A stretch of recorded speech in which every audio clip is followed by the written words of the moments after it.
I'm calling the select board meeting to order on March 4th, 2025 at 6:30 PM, right on time. Hi, everybody. So this one I think is going to go pretty quickly. It's budget focused for sure.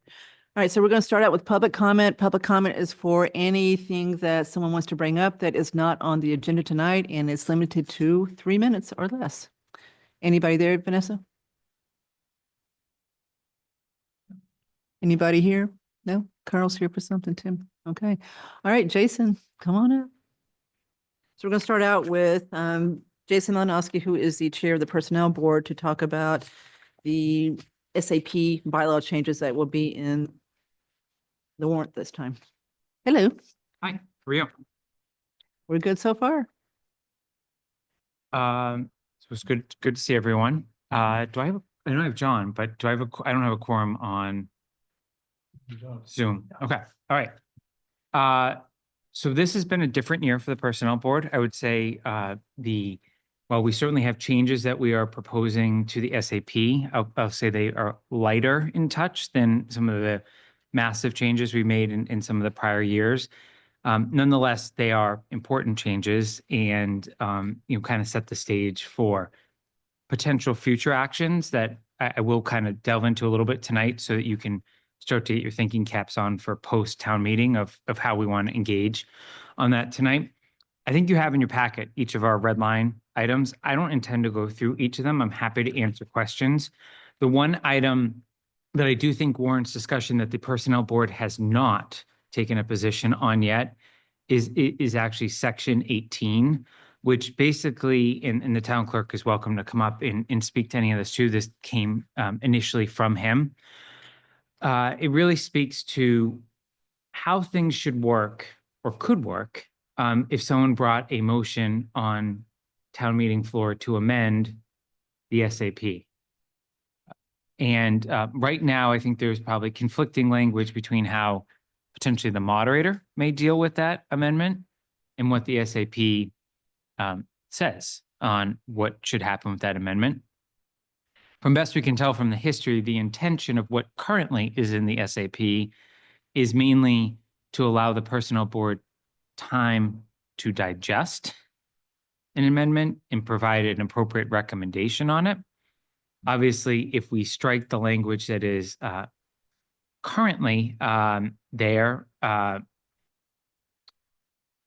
it can be challenging in terms of how we would go about discussing it, enacting it, but at the same time, any other article that comes before town meeting certainly has the ability to be amended on the floor, absent some of the other procedural items that we've heard from council in the past. So I think that's one of the items that we need to talk about. The other item that we need to talk about is the actual simple printing of how the SAP appears in the town code. And there's a one-line reference right now in town code. There's been a recommendation made by the town clerk of how this should be in terms of the SAP would be essentially on file with the clerk and basically just reference that. But I think there is a more holistic question of, because you are changing town code, of whether that should be part of the SAP article that exists, which is usually around Article 4, or whether that should be a separate item in and of itself. That procedurally, I don't think the Personnel Board has a strong opinion on one way or another. So welcome any feedback all of you have, but we've had very little discussion or debate on it because we were waiting for council to weigh in, and council really has kind of said all that has been proposed is okay. So that's kind of where we're at. There's other items in here that I could spend as much or as little time on as possible. I think there's a good summary here. So welcome opening the floor on this specific piece, and then I'll kind of go to where we're going next as a Personnel Board. Mike. Your intent is to go back to the Personnel Board with this one and take an official position? We just haven't, we discussed this, there was questions raised by other Personnel Board members of like how this would legally work. Like, can we go back to the history? So we just haven't taken an official vote on it is really all we haven't done. We've discussed it. I don't know if it would be a unanimous vote, to be completely honest, but I think it's something we thought it's a broader conversation because it goes to kind of how a town meeting is run and, what rights should be afforded to the to the taxpayers that are ultimately voting on this in terms of their ability to amend it on the fly. Interesting. So isn't this a little bit of a conundrum? Let's say that you don't vote to support this. There's a majority against this. Mhm. And you're supposed to be responsible for putting the changes to the SAP on the warrant, right? Mhm. So how does this get there then? Well, at least this is my understanding, and I'm certainly happy to be corrected. The way this currently works, if you just respect the language that's in the SAP, is the personnel board brings forward changes to the SAP.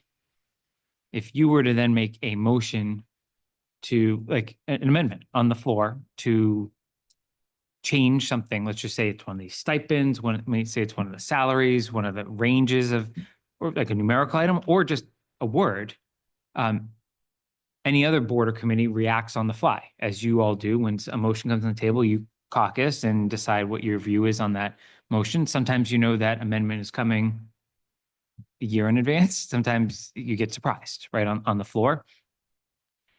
The way I read this is that right now, this would not be permissible, at least if you just follow the SAP. Now, I can't speak to how the moderator would direct this, and I think there is some precedent with how he's dealt with motions in the past specific to this.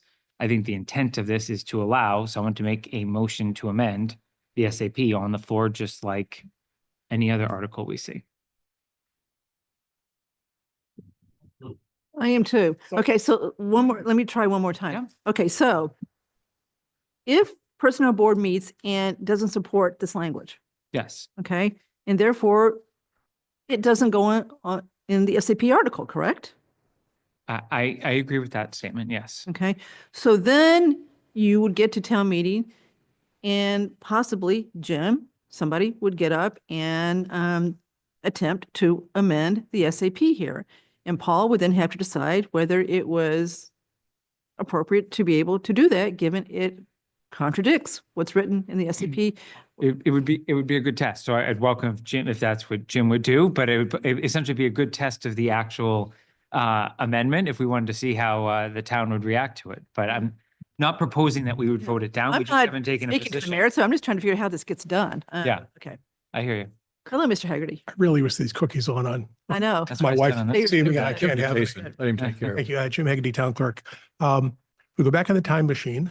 I recall there was an instance under a prior moderator where I believe Ms. Alzabekian made an amendment to the SAP on the floor and it was allowed. In addition, under a prior moderator, me being unaware of this, I made some motions to amend the SAP, which were accepted on the floor. That was a situation where neither the personnel, select board or advisory board were aware of the changes. They hadn't seen a red light version. And I made several amendments that the hall agreed with. This moderator will not allow a change because of the language in this section. So we have a bifurcation here. If the personnel board were to support removal of this section from the SAP and would go through town meeting, that would enable anybody at the town meeting to make an amendment as you would for any other article, whether it be a planning board article or, those pretty complex issues or anything else. Now, some people have said they think it's a bad idea because somebody makes something frivolous. I think the hall is pretty mature when somebody does something frivolous, they get shot down pretty quickly. But on the other hand, so that's one thought. And I frankly trust the collective wisdom of the town meeting. That's how we govern ourselves. And I think that the voters are mature enough to address those. At the end of the day, they're the ones that make the decision town meeting that affect your pocketbook. If they wanted to raise a stipend to $50,000 and the moderator thought that was in the four corners of the warrant, we live with the consequences of those decisions. So I'm not concerned with a frivolous kind of an action. If we don't have the right for anybody to amend something, we could potentially end up in a situation where somebody omitted something significant from the SAP.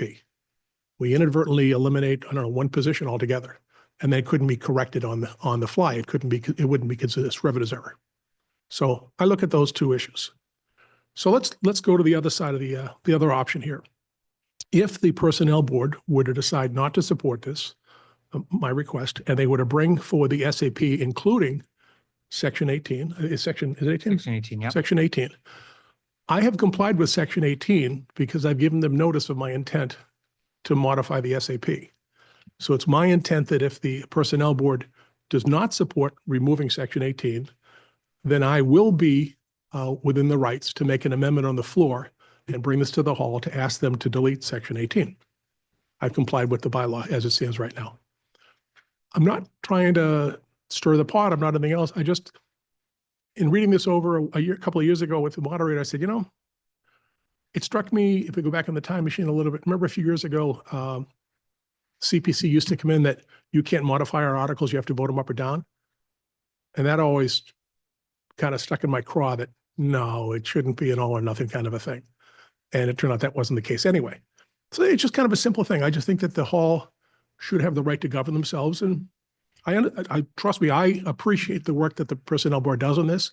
I also appreciate the work that the Planning Board and the Zoning Board of Appeals do with the complexities of their issues as well. And we trust the hall to modify those. There's nothing to say that somebody couldn't bring an amendment forward or bylaw forward to prohibit the hall from modifying a planning board or a ZBA sponsored article as we have here. This is a self-limiting. The state, there's nothing in the state statutes that requires this. This is just something we put in on our own. And that's the background upon this. I just think we trust the hall to make the right decision. That's really what it comes down to. Right, that helps. Al? I'm now less confused. Yep. Yeah, I'm now less confused.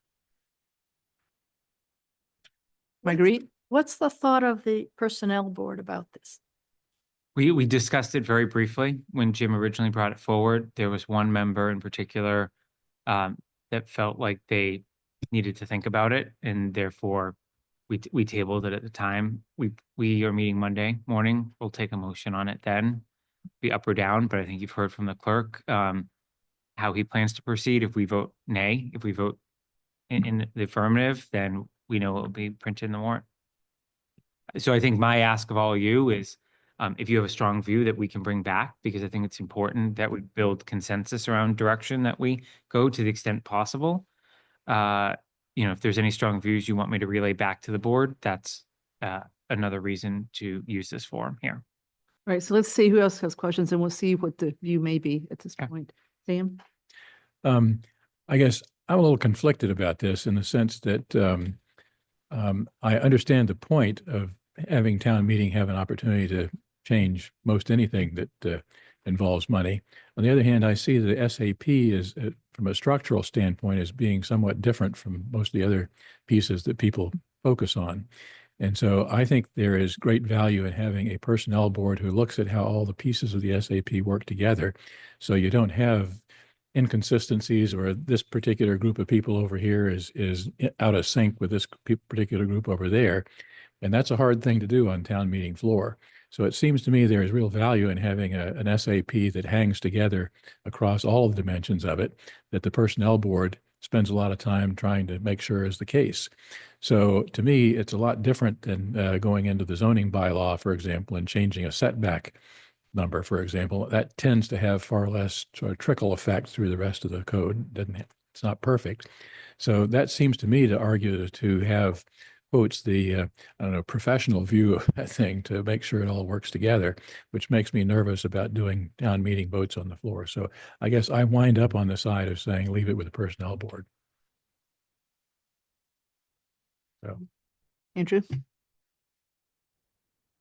Well, just practically, I think I'm just gonna wait until the personnel board takes a position on this before I can make up my own mind here, just taking it step by step.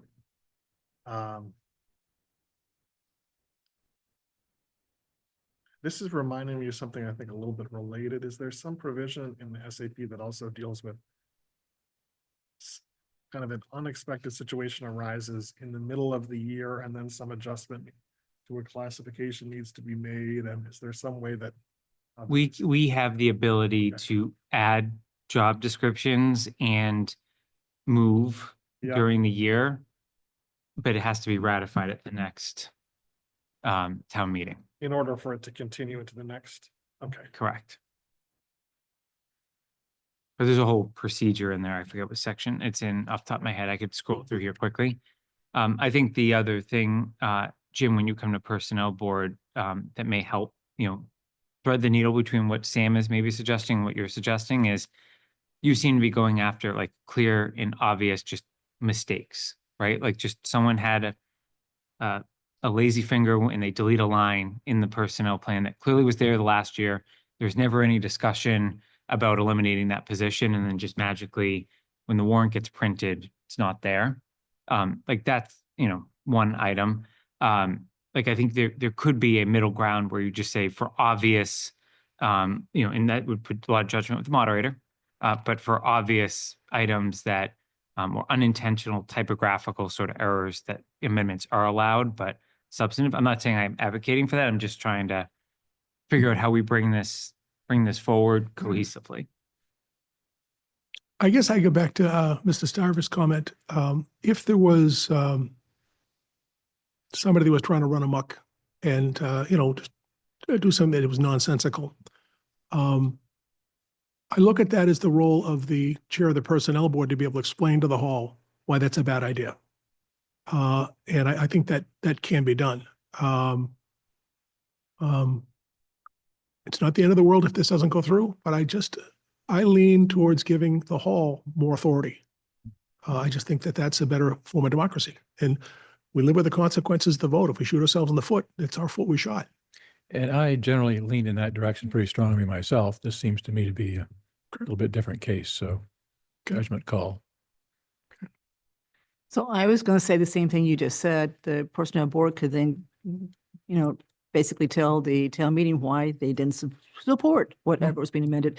But I was going to say the same thing you said too when you started. I remember one night where absolutely the SAP bylaw was amended on the floor. I don't remember if it was Desiree that did it, but I know what got amended, and I remember who was the moderator, and I can remember exactly when it happened that night. So I know it happened that night, and that was pre-Semino for sure. So it definitely has happened before, maybe erroneously, but it has happened for sure. So I'm sorry, Jason, I don't know if you're going to get a real strong opinion here. That's fine. So maybe, Jim asked for he sent an email to you asking for discussion of it. So, Yeah. And we've clearly we've reached consensus on a lot of other things. We have not fully closed the loop on this topic yet. so I think we're going to throw it back to you to see That's what fine. you guys think before we do. All right, so we'll probably vote on it next Tuesday because you will have met by then, right? And we can hear what you say. Okay. How about a little more on printing the SAP and the bylaws? I'm still a little confused about pros and cons on that one. Having listened to the discussion, I think I'm leaning in Mr. Haggerty's direction as somebody who has occasionally offered stunningly bad ideas to town meeting and been promptly disposed of. I have a pretty good, healthy respect for the collective wisdom, The town meeting sometimes doesn't do what I like, but I think they get it right most of the time. I think I'll Better than label my position the Hamilton protection provision. Well, Al, you've had quite a few successes too. So I'm leaning toward it, but I'd like to hear what Okay. you guys say. Okay, so enough of that one for the moment, Jim? Sure. Okay with that one? So that's the only one you want to address, or there's another one? No, brought up the motion of the thought of having the SAP printed in the bylaws. Yeah. First, I'll back up and say that it's kind of an interesting situation. The SAP has to be approved at town meeting, but it's not approved by the Attorney General. Just an interesting aside, a little bit of trivia, but there you go. But it's a crazy situation that you have one line in the SAP and the bylaw, in the bylaw that says the SAP, the language says, basically it says it's on file in the clerk's office. And it has been the personnel board that has been giving the SAP to the clerk, which makes no sense at all because the clerk keeps a record of what's done at town meeting and such. Yet, so how do you find the SAP if you have a question on it? Just say, go look at the warrant. Well, but I just think it makes sense to put it that the people can find it easier. We add it to the town code. That's all, just make it. All you're easy for trying to people. do is add it to the code. That's all it is. Is Just is there any downside to that? I mean, I don't understand what, cost us a little bit more for the editing the first time. Not a big deal. The one downside that I can think of has to do with, the risk of just forgetting to do it and it just not happening. And the practical reason I remember that is, remember the whole kerfuffle in 2018 or so about the ZBA quorum issue, right? Where there was a whole controversy generated because the town code said one thing about what the ZBA's quorum requirement was, even though that was not actually like a town bylaw. It was basically just a ZBA regulation that had been amended several times since then and never actually updated. So that's just an illustration of not when you were the town clerk, of where things, you had a practice of this should be put in the town code, and it just didn't happen, because the more things you commit to putting in the town code, the Well, greater chance of, it actually, I'm glad you brought that up because I have the opposite take on that. all right, Because it would be part of the process of what's approved at the town meeting and it's all sent at one time. The vendor up to, one more time, let me try this one more time. I feel like I'm stuttering here, sorry. The vendor updates 8 to 10 weeks after the Attorney General approves the documents. So this would be included in the town code section. For the life of me, I don't understand, this is a discussion for another day, why we have section 3, which are rules and regulations of boards and committees, which don't, to me, that makes no sense having in the town code whatsoever. And they're only updated twice a year. So if your board were to create a new regulation, it won't get updated for 8 months, 9 months. That's a whole different story. But it would be all part of the same process at one time, call it a day. But I just think, not the end of the world. I just think it makes it easier for people to see it. That's all it is. And the extra costs, maybe a couple $100 extra bucks in the editing cost initially, no big deal. does the personnel board have an opinion on this one? This one we were fine with. Okay, So sounds like it makes sense. okay with it. I am too. This one makes a lot of sense to me. Okay, so that's the two that you want to talk That's it. about? Okay. All right, so back to Jason for the others. thank you. Welcome. Thank you. Thank you. Are there any questions on the other ones? I'm happy to run through them, but I would call most of them very self-explanatory. I mean, we already, for example, 20B, we already did that here. So we approved those. So I don't know why we questioned those, right? The tree warden from 4 to 8 and then veterans agent up to 17.5. We did that one. I have a question, sort of a high-level question. Go ahead, Sam. I continue to get questions from people about salary adjustments that need to be made that were out of sync in some places allegedly. And I've heard personnel board talking about that from time to time. Is there a plan now to actually address that? Well, that is part 2 of our agenda called the salary survey, and the separate article, I think, would probably address that question. Okay, So I will okay. happily go into a lot of detail on that. Have you said all you want to say about this? Because I I thought don't have you anything. said to- that. I this don't have was- anything to say. The bylaw changes are not. They're cut and dry. Right. yeah. They are, of my time on the personnel board and even studying it before I was on it, this is probably the cleanest, simplest set of changes we have, absent what we've discussed for the last 15 minutes. Okay. Go ahead, Marguerite. One tiny little question on 20B, Mm-hmm. the tree warden from 4 to 8 and the veterans agent from 15 to 17, and it's been at least 7 years. Do we start getting behind again and then just sort of catch up in 7 years maybe, or is there a better way to cycle that in? So I believe I raised this when we talked about this with both Bill and Brian in their respective roles or appointing roles. Our intention is to try to line these now, like that there would, whatever we agree on a COLA each year going forward, that there would at least be a discussion of whether that COLA should apply to the stipend as well. We can debate that as the number goes up and who holds the role and what the responsibilities are of the role, but we're at least going to have a discussion every year, just like we do about every other number in the personnel plan. Are there any other stipends in the SAP besides these two? There's about 4 or 5 others. Several. Emergency management, energy stipend, energy management stipend. Yep.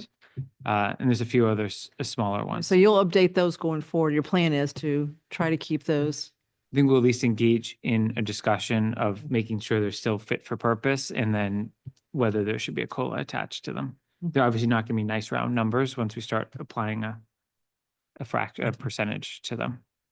Well, you could do what you kind of do in the tax code. If it doesn't go up by $500, don't do it. Wait till it hits $500, then do it. So you can do it that way. Whatever, up to you. Some of these are not as big as the numbers you're seeing on the piece of paper either. They're $1,000 to $2,000. So you're happy with this? Yeah. All right, so let's move on and talk about the pay classification study. So I understand there was discussion at your budget Saturday meeting around the separate article that the Personnel Board has brought forward this year, which is basically a pay and class study. It is early. We fully acknowledge that. We are required to do it every 4 years. We're only 2 years into this one. When we did the last one 2 years ago, there were significant flaws to the execution of it. I don't think anyone would disagree with that. It was a newer vendor to town, and just the process did not achieve the results that I think we were looking for, but we had to see the process through to comply with the requirements. As Sam noted, we hear very often from certain employees that they don't believe they're being paid commensurate to their peers in other communities. I think we also need to acknowledge that every role, regardless of title in a community, has different roles and responsibilities depending upon the size of a department and the size of a community.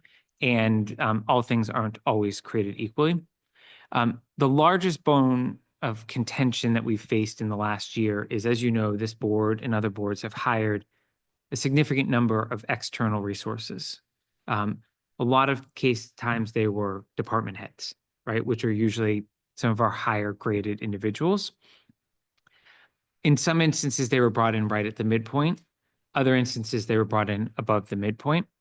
We have long tenured employees in that same grouping of employee classification that are below the midpoint still after instances of 5, 10, 15, 20 years. Some may say, how do we get to that point and how does that happen? Well, there's a few things. I think anyone that does hiring either in the private or public sector knows that when you go outside, there's usually a premium to going outside.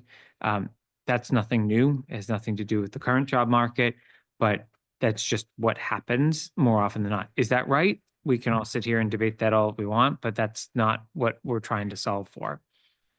What we are trying to solve for is make sure we're still within the range of what the position calls for, regardless of someone's tenure at the town. One could argue that turnover in sometimes is good. Turnover in other times is a really bad idea, right? Whenever you have turnover, you lose institutional knowledge. So the reason the Personnel Board has engaged in a discussion around this all year is, what is fair to our employees and making sure that we are retaining all the talent that we should be retaining is our number one objective. Doing a salary survey, though, is not perfect. It is going to solve some percentage of the problem, and it will create another set of problems. If you take a step back to how we got here, Mark, you can correct me on the dates, but in and around 2013, the town went away from a step system for our non-union employees. That's how we got here. So anyone hired between 2013 and the salary study that we did a couple of years ago only was seeing what we'll call a COLA every year for each of their, so they were getting no credit for their longevity other than what I'll call some very small longevity stipends that we have in the personnel bylaw. We fixed that with the last iteration. We introduced a 15-step system at each grade.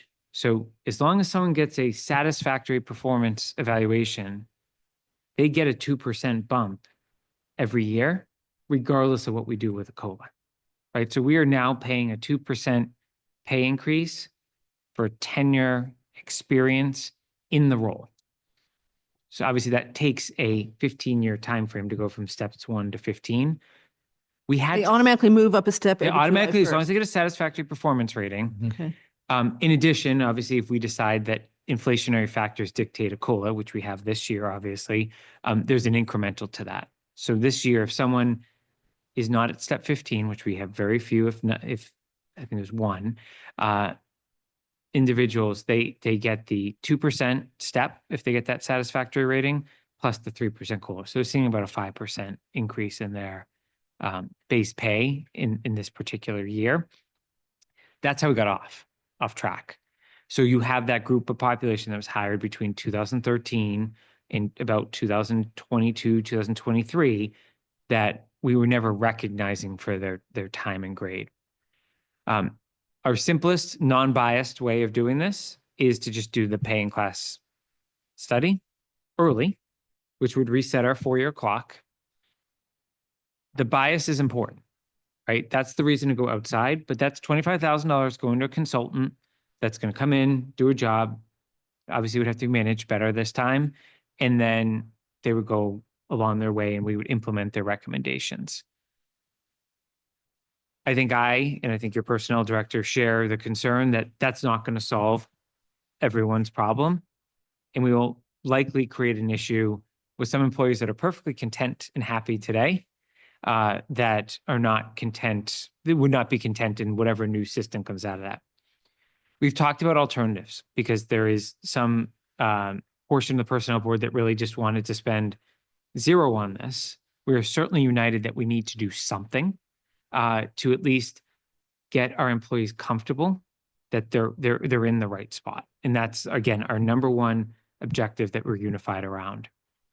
The alternatives to doing a paying class, if you just said, we're not spending a $25,000, we don't have a budget, is we could direct the personnel director with the support of the personnel board to look at what we think our largest potential issues are, like which either positions or groups of positions, and try to self-study it. We beta tested this already. We sent Mark and Vanessa out to a number of comparable communities, and the data is all over the place. It is completely all over the place. That's what the consultant's going to go do too, by the way, right? Like they're going to go to our peer population. They're going to see that the same position in one town may make $1, next town it may make $5, and next town it may make $20. I'm obviously using fictional numbers to not call it any individual position. That's the crux of this. So this is certainly an art. This is not a science. Whatever we do here is not perfect, but the personnel board needs to do something, we believe, to maintain the satisfaction of our employees, but we don't want to go overstep it and just try to make every single person happy because they think they have, because you've all managed employees at certain points in your career. You always will have a fraction of your population that no matter what you do for them it's not going to be perfect. Our goal is to make sure we can stand behind an analysis that's fair, it's equitable, and unbiased. So that's the position we're in right now, and why we thought it was important to bring it forward for the town to decide how valuable this is to them. But obviously, advisory and yourselves as the select board should weigh in on that in the broader landscape.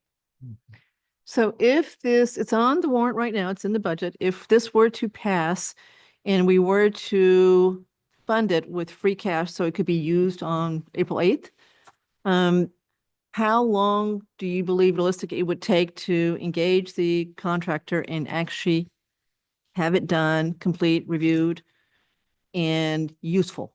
So we actually did an RFP process earlier this year to see if we could accomplish something within our own budget this year. We know kind of the indicative cost, hence why we're here with an article. My thought would be is if you all decide to print it in the warrant, I think there's no reason why we wouldn't direct the personnel director to run a procurement process before town meeting. So that if the town decides to fund it, right, and obviously all RFPs are subject to funding, we would be ready to go in mid-April.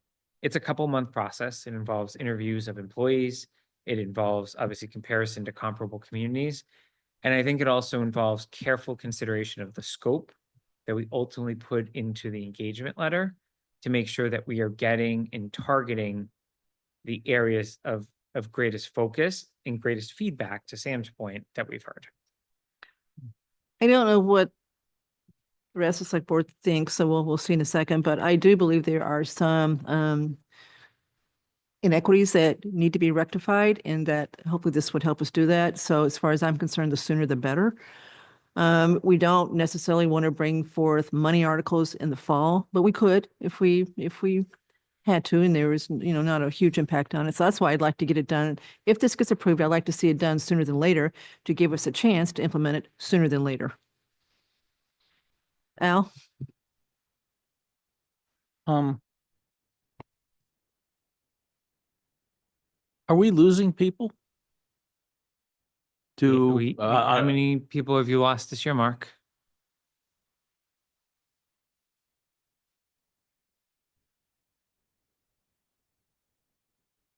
Not counting police. not counting, SAP, SAP So employees. SAP, yeah, SAP employees, yeah. 8, 10. And how many full-time employees do you have? In the SAP? 50, 60. 60?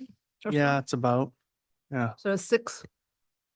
yeah. And are those people going to greener pastures for financial reasons or for professional reasons?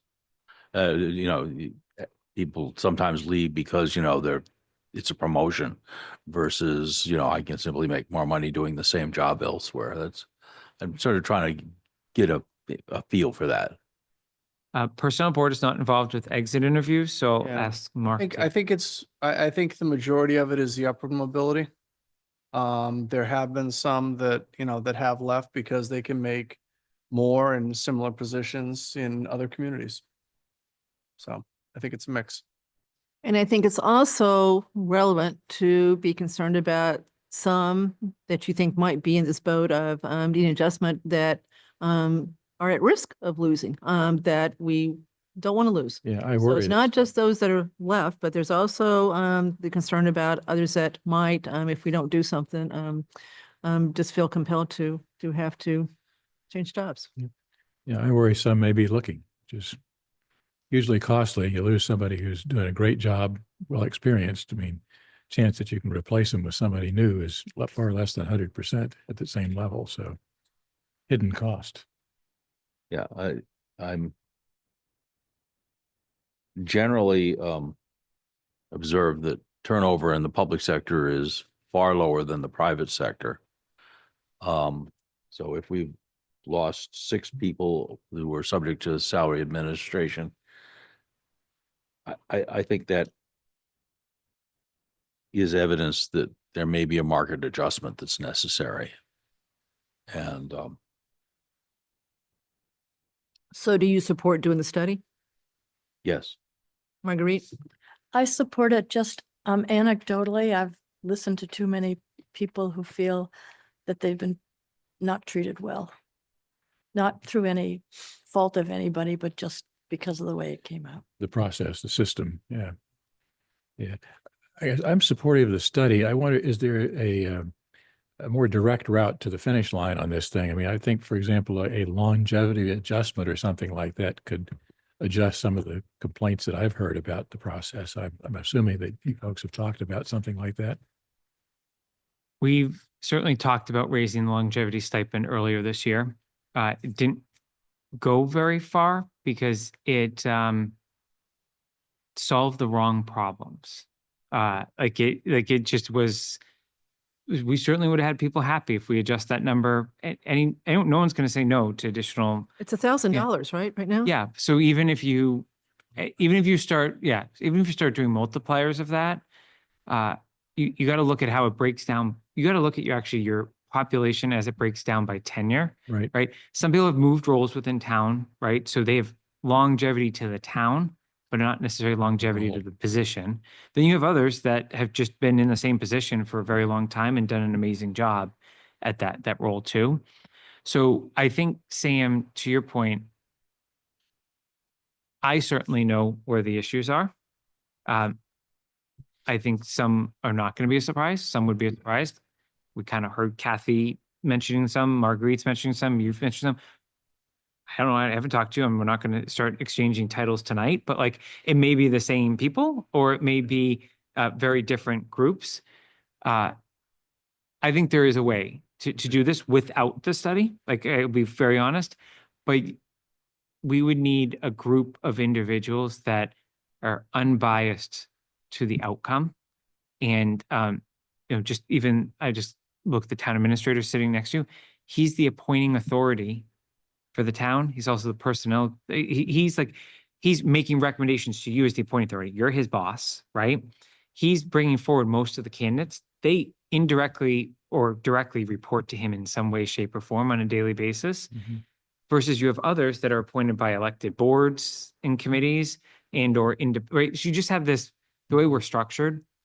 So I think the longer term discussion we need to have, salary survey or not, and this is an after town meeting thing, is what is the role of the personnel board? We entertained an initial discussion with the moderator as our appointing authority a couple of meetings ago. But I think this goes to the town administrator bylaw, right? Times have changed. Some of you were part of that process before. I think, our request would be that you think about what we can do there. Most of what's inhibiting us as a personnel board is we try to respect we can't do anything in executive. Most of the stuff we do, we can't be doing in executive session. We can't come out and really discuss positions. And even when we do, it's ugly. Like none of us want to be sitting there for that discussion because you're not going to make these people happy. We need to really consider, like, if we changed how the personnel director position worked and what the responsibilities were just for personnel, a lot of this would operate a lot closer to what most of you were used to in the private sector, where, someone comes to leave the town, Mark has no recourse, right? And if that's that person that we're all, thinking about today that just gets a better offer tomorrow, Mark has absolutely no recourse to deal with that in the moment. Should he, is the question, right? So like retention, all of you in your private sector jobs, you have checkbooks and you figure out what the right method is. And sometimes it's not just a check, it's sometimes the working conditions. There's a lot of intangibles that people put, to these benefits too. Right. So we think there's a much broader conversation regardless of where this article goes.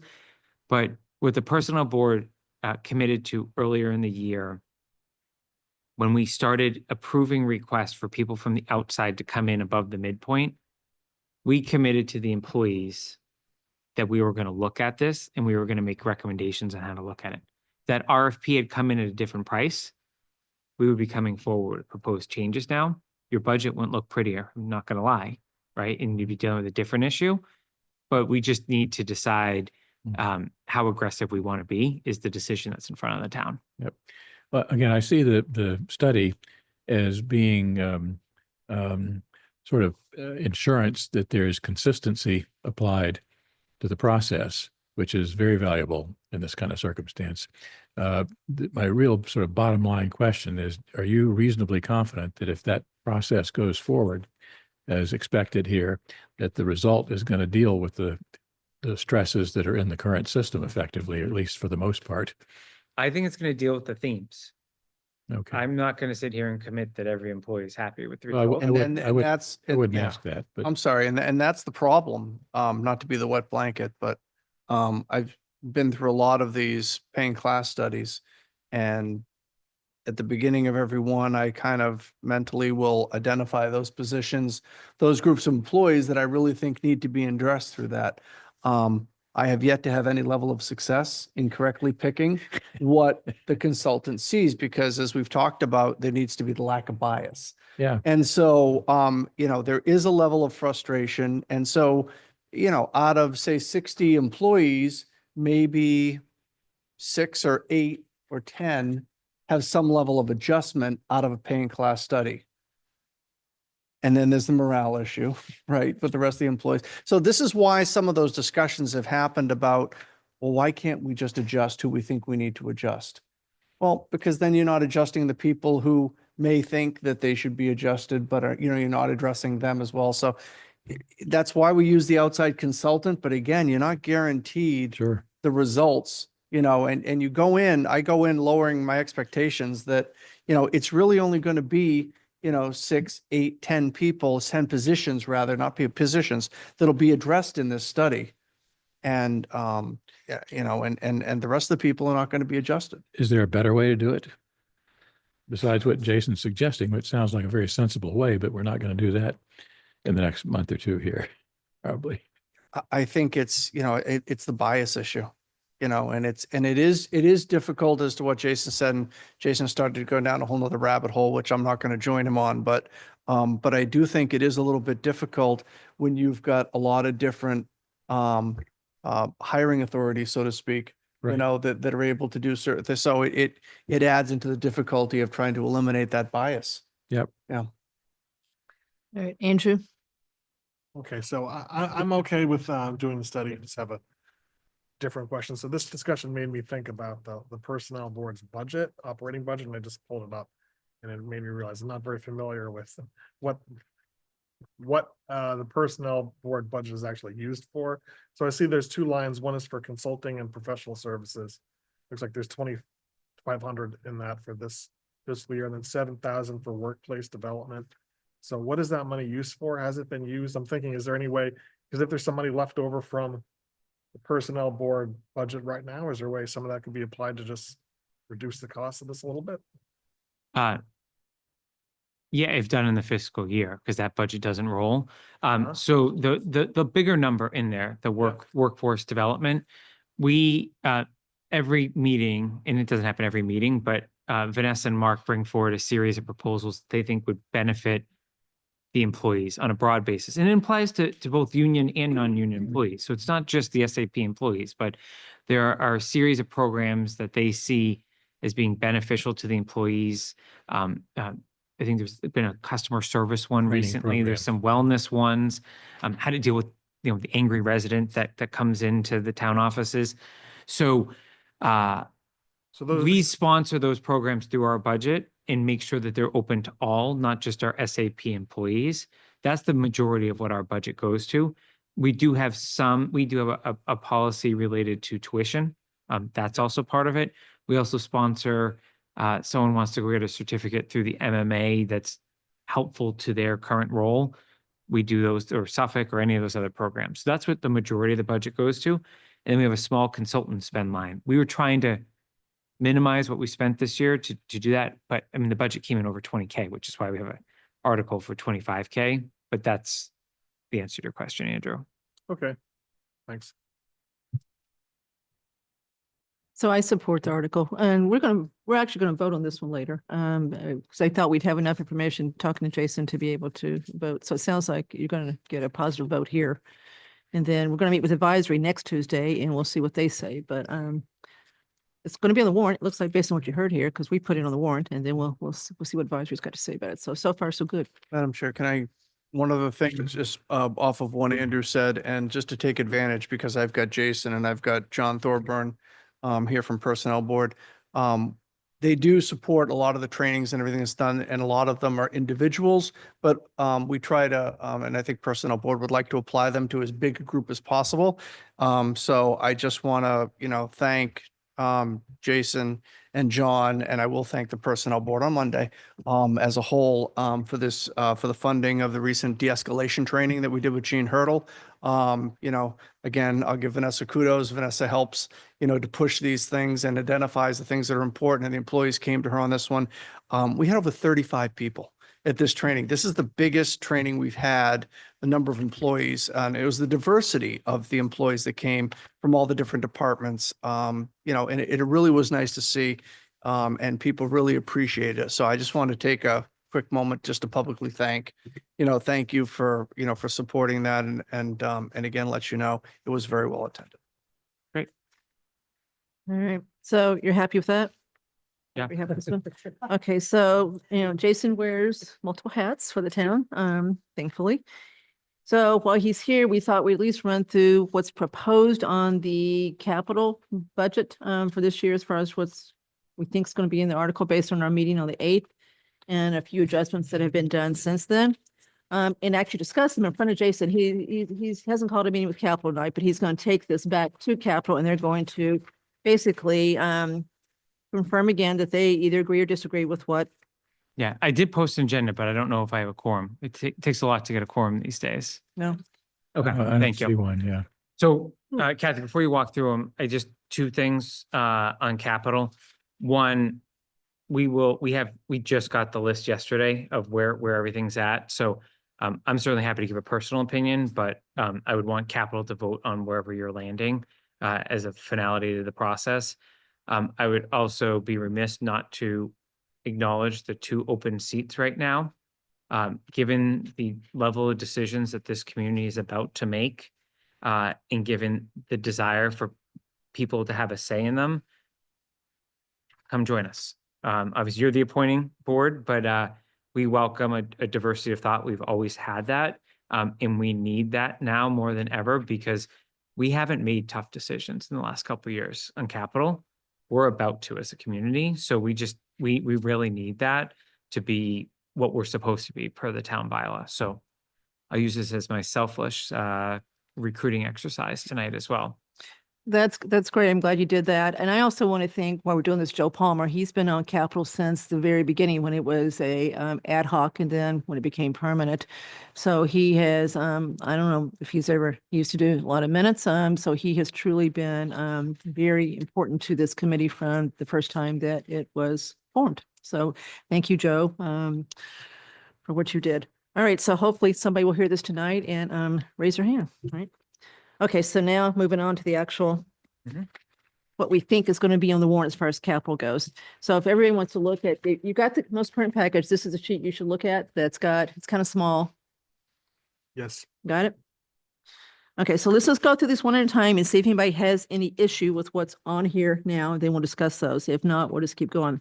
Okay, so the first two are just standard capital items, $25,000 to allow the Recreation Commission to spend what they need to work on the fields beyond the normal maintenance. We added that last year for the first time, and so the intent was to make that a recurring article. So that's what the 25 is.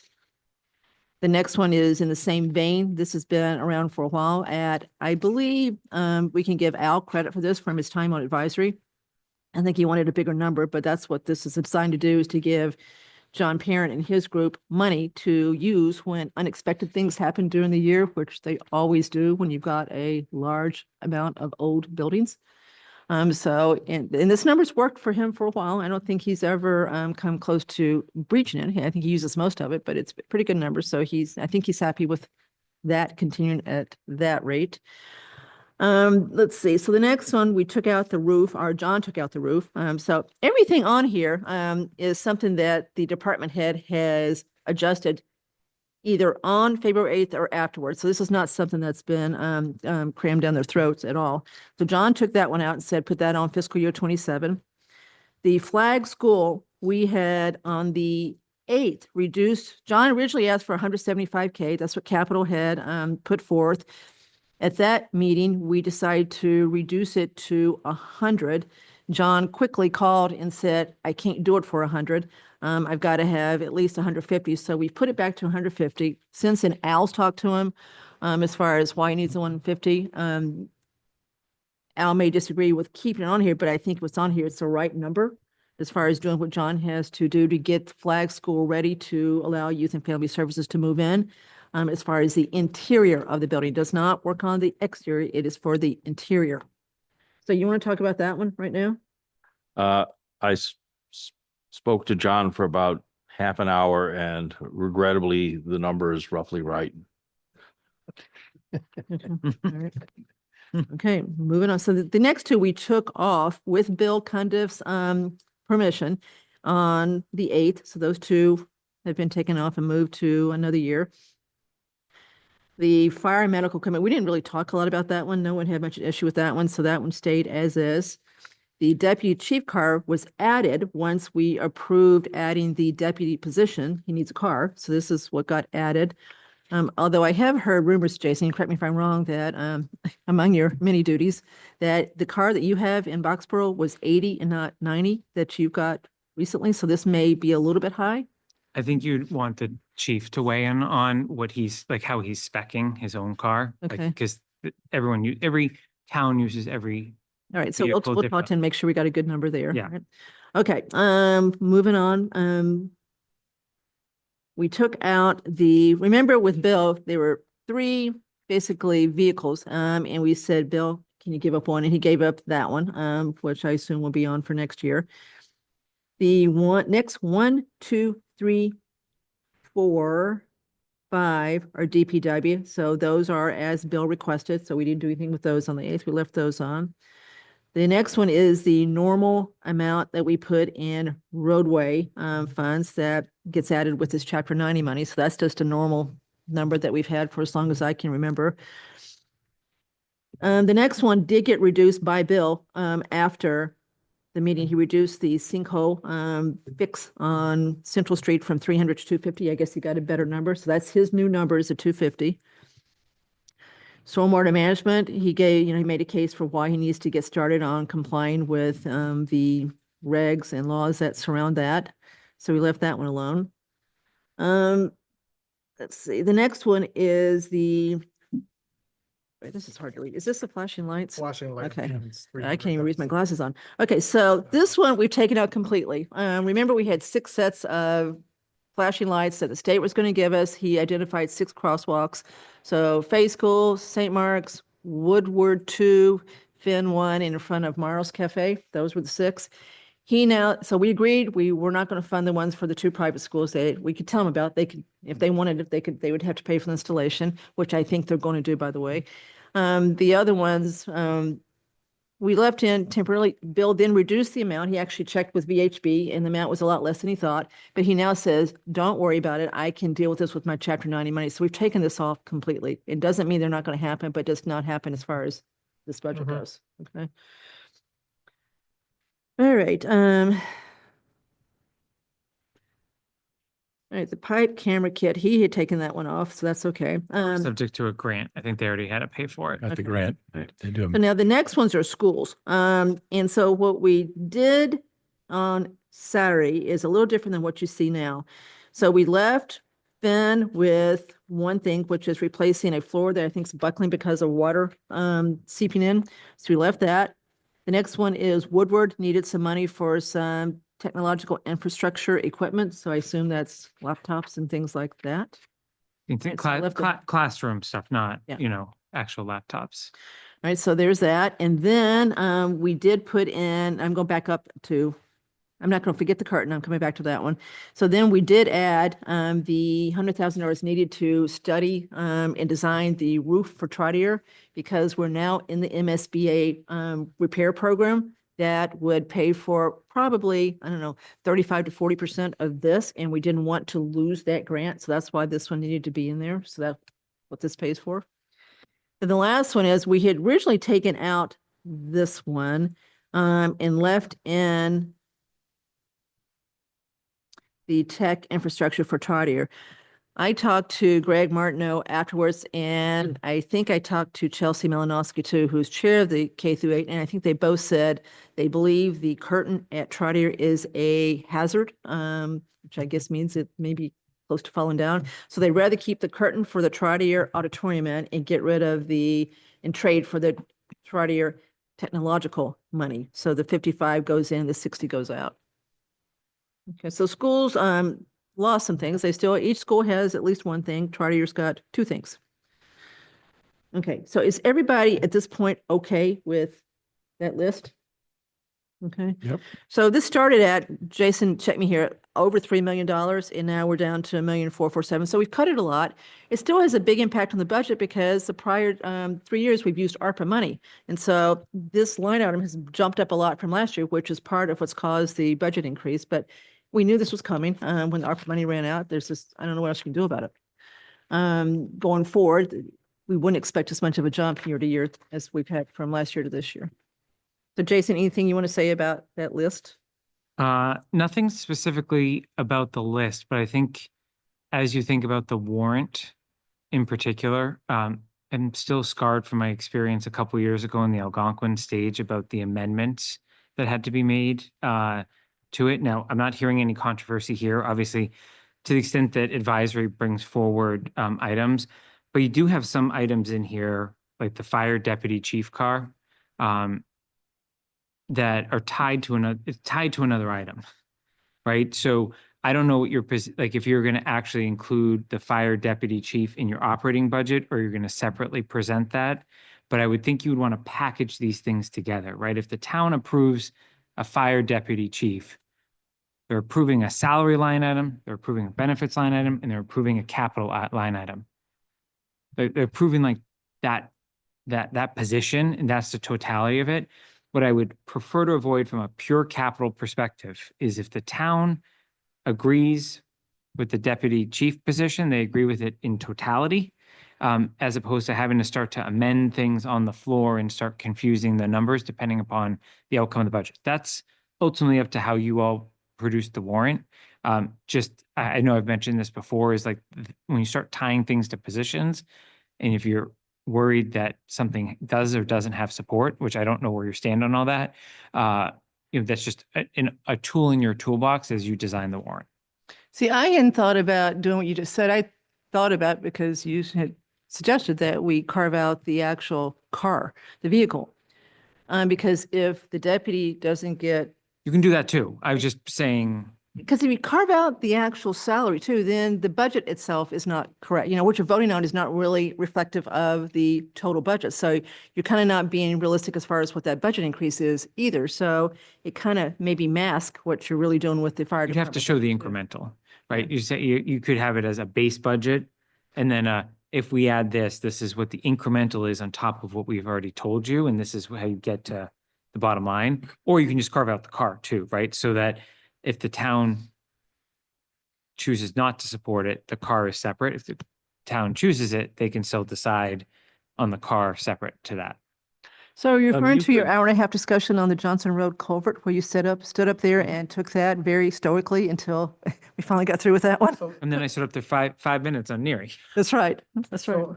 So, I think what you could do is, put some form of an asterisk next to that that says it's simply subject to the approval, of, the assistant chief's position.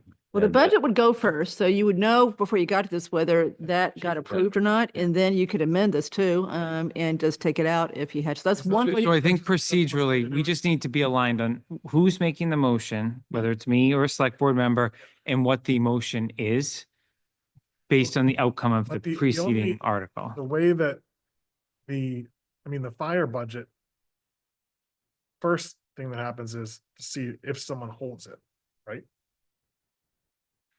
I guess what If it's I'm, in the operational budget, the new, Well, the Yeah. car is not in the operation. I understand that, I Okay. understand that, All but then if someone holds it and then someone speaks to the operational piece of it, then it makes sense to also highlight that these two things go together. Talk about it, yeah. Yeah, I guess what my proposal was, again, sitting through people trying to do math on town meeting floor and in the effort to streamline town meeting. You have a base budget that's like based on the services we're providing to the community today. Right? Mhm.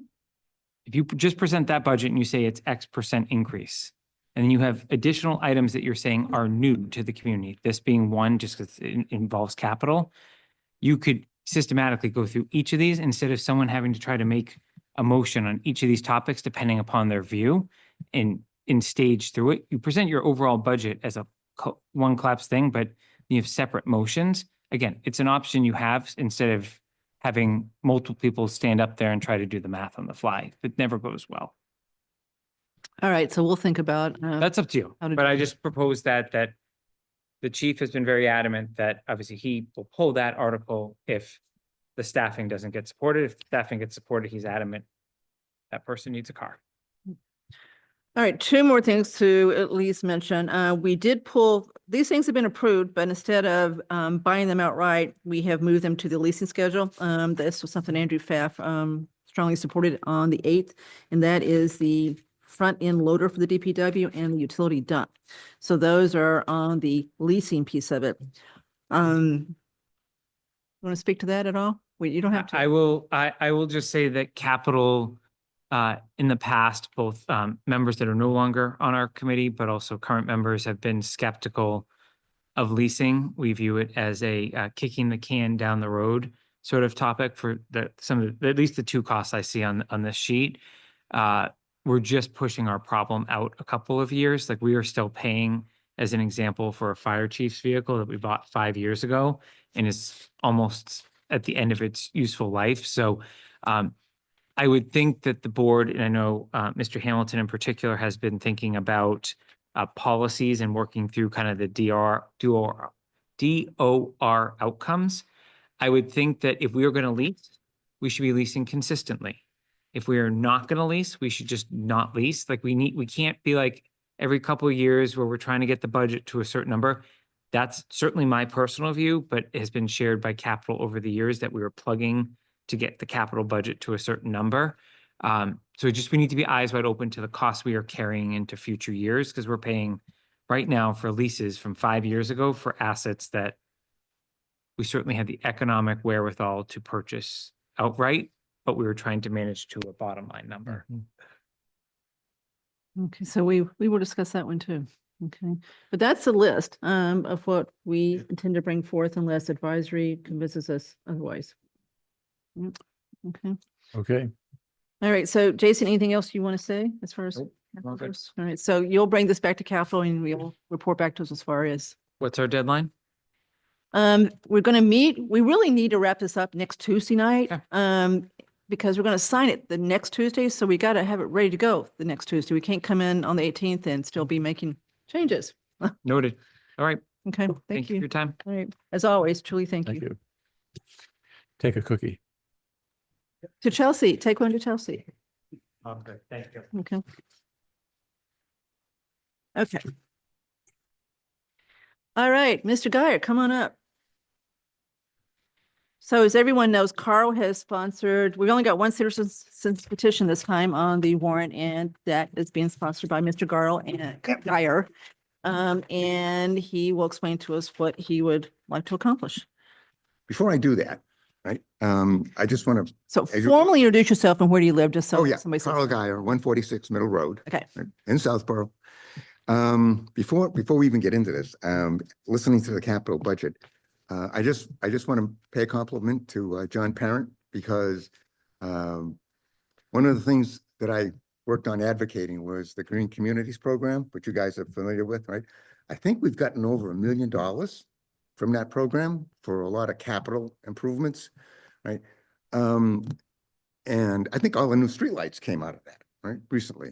No, was it not the new streetlights? No, Grid Grid paid paid for for that. those. Oh, So we okay, need to all right. pay for those. All right. So anyways, but it is $1 million, right, that he's gotten, right? Because every year I have to write a little article, goes in my Southborough about how great it is. Yeah, that is true. Yeah, The amount yeah. of money for sure. So one of the things I was thinking is that that's the problem. I'm sitting there thinking, right? Is that in the capital listing, right? Because it is capital money that comes into the town, right? I mean, it's not up on your capital budget. As if you could recognize those in the capital budget, right? That way the community knows that we are getting benefit out of the Green Communities Program. And every year, I mean, it's like $200,000, $250,000 we get every year. So if you could find a way of letting people know at town meeting that that's being supported that way, I would appreciate that. Good idea. Now let's get to Breakneck Hill because that wasn't on the agenda. So I gave you the I know, I drifted off. I already the given agenda, you all I sorry. can give you. Well, So anyways, now let's okay, talk- so what talk we're to here to your article. discuss with, right? I've been thinking about this idea for a few months, right? And unfortunately, I ran it by Sam one time. I don't know if you remember this. He did. He was not too happy with it. I do. Right? And the reason I'm opposing this is that for a couple of reasons. One, it's like $3.5 million out the window for the town. I mean, it's almost unexplained why we have to wind up paying $4 million for something that was created back in 1980s, right? I think, and I only know a subset of what happened, right? Because it's kind of a joke. I thank you for giving me the opportunity to work on this, right? It's been quite an experience to try to push this through, right? I did a lot of things. I think I probably sometimes I think I shouldn't have done, but I did, right? So there's a lot to be known about this, and I think the town needs an explanation. Matter of fact, when I was thinking about this, I wrote it up and I put it aside on my desk and I said, I don't know if this is a good idea, right? This may not be a good idea. So it sat there for a couple of weeks. And then one Saturday morning in February, cold Saturday morning, I had nothing going on. I said, well, I think I'll go up to the transfer station and see if anybody agrees with this. I can get anybody to sign, right? The first 5 people I talked to signed it. I had 30 signatures in an hour, right? So I think there's a considerable desire in the town to know, how did this come about? How did the town wind up having to spend $3.5 to $4 million on something that never should have happened, right? I mean, unless somebody else here agrees that this should have happened, it never should have happened, right? Be more clear with what you just said. What shouldn't happen? We should never have gotten the land, or we shouldn't have done the cleanup. What is it? Fine. We should have never been stuck with the dump. Okay. Right? When we purchased the land, I don't know what happened back then. That's probably the segment that I have no idea what happened. How we ever got that, right? Wound up with that thing, because it was, if you look on Google Earth, you can go back and you look at the site and it's plainly visible, right? How we ever got that, what was the deal, what went on, and then why was never, I mean, there have been numerous meetings over the decades. It's been decades, numerous meetings over the decades that deal with this. And every time, it's pretty much the same thing. The Conservation Commission just did it the other night. The only reason I know about that is I read the article that got written up in my Southborough about this, is they said, well, the guy's dead and we can't get any money out of it, so we can't do anything. That's pretty much been the theme through this, right? So why didn't people do anything? Why didn't people take action? I mean, I saw this thing, I knew in 5 minutes, right? Because I was responsible for it, because I was on the Conservation Commission. Conservation Commission is responsible for that land. My response was right off the bat, oh my God, if I don't do anything, I could be in trouble. I mean, I was really acting in my own defense, pushing this thing, right? Because I don't want to get sued, right? So I think an explanation is needed, right? And that's what this really is all about. We need an explanation, and it doesn't appear that we can explain it from within. Right? There's no ability within, because it gets too personal. Right? So I think we need somebody from the outside to come in and offer an explanation as to how this all happened, right? There's a possibility people did something wrong. There really is. I think there really is, based on what I've seen. Now, I can't explain to you because some of it is still under wraps. I think some of those executive meeting notes are still under wraps from the Conservation Committee back in 2005, 2006. I haven't checked on this recently. I tried to get them released. I had a big go around with the town attorney and the secretary of the state office, right? We went around like 3 times trying to get these things released and couldn't get them released, right? There's some interesting information in here. I can't divulge it because I think it's. So you weren't on the Conservation Commission then, obviously, or you would know what was said. Yeah, I could read them because it was legal for me to read them at that time. Yeah. So in the end, it sounds like you're more concerned with what happened post acquisition, which Oh, I yeah. think was 1980, than the actual, because the selectmen back then that were in place, they're all dead. Sorry. Right. And even to assume that they're at fault. I've heard people say, well, it was the selectmen from then that no, that may not be true. I mean, you have to, I would not use their names because I would be afraid of slandering them. Right.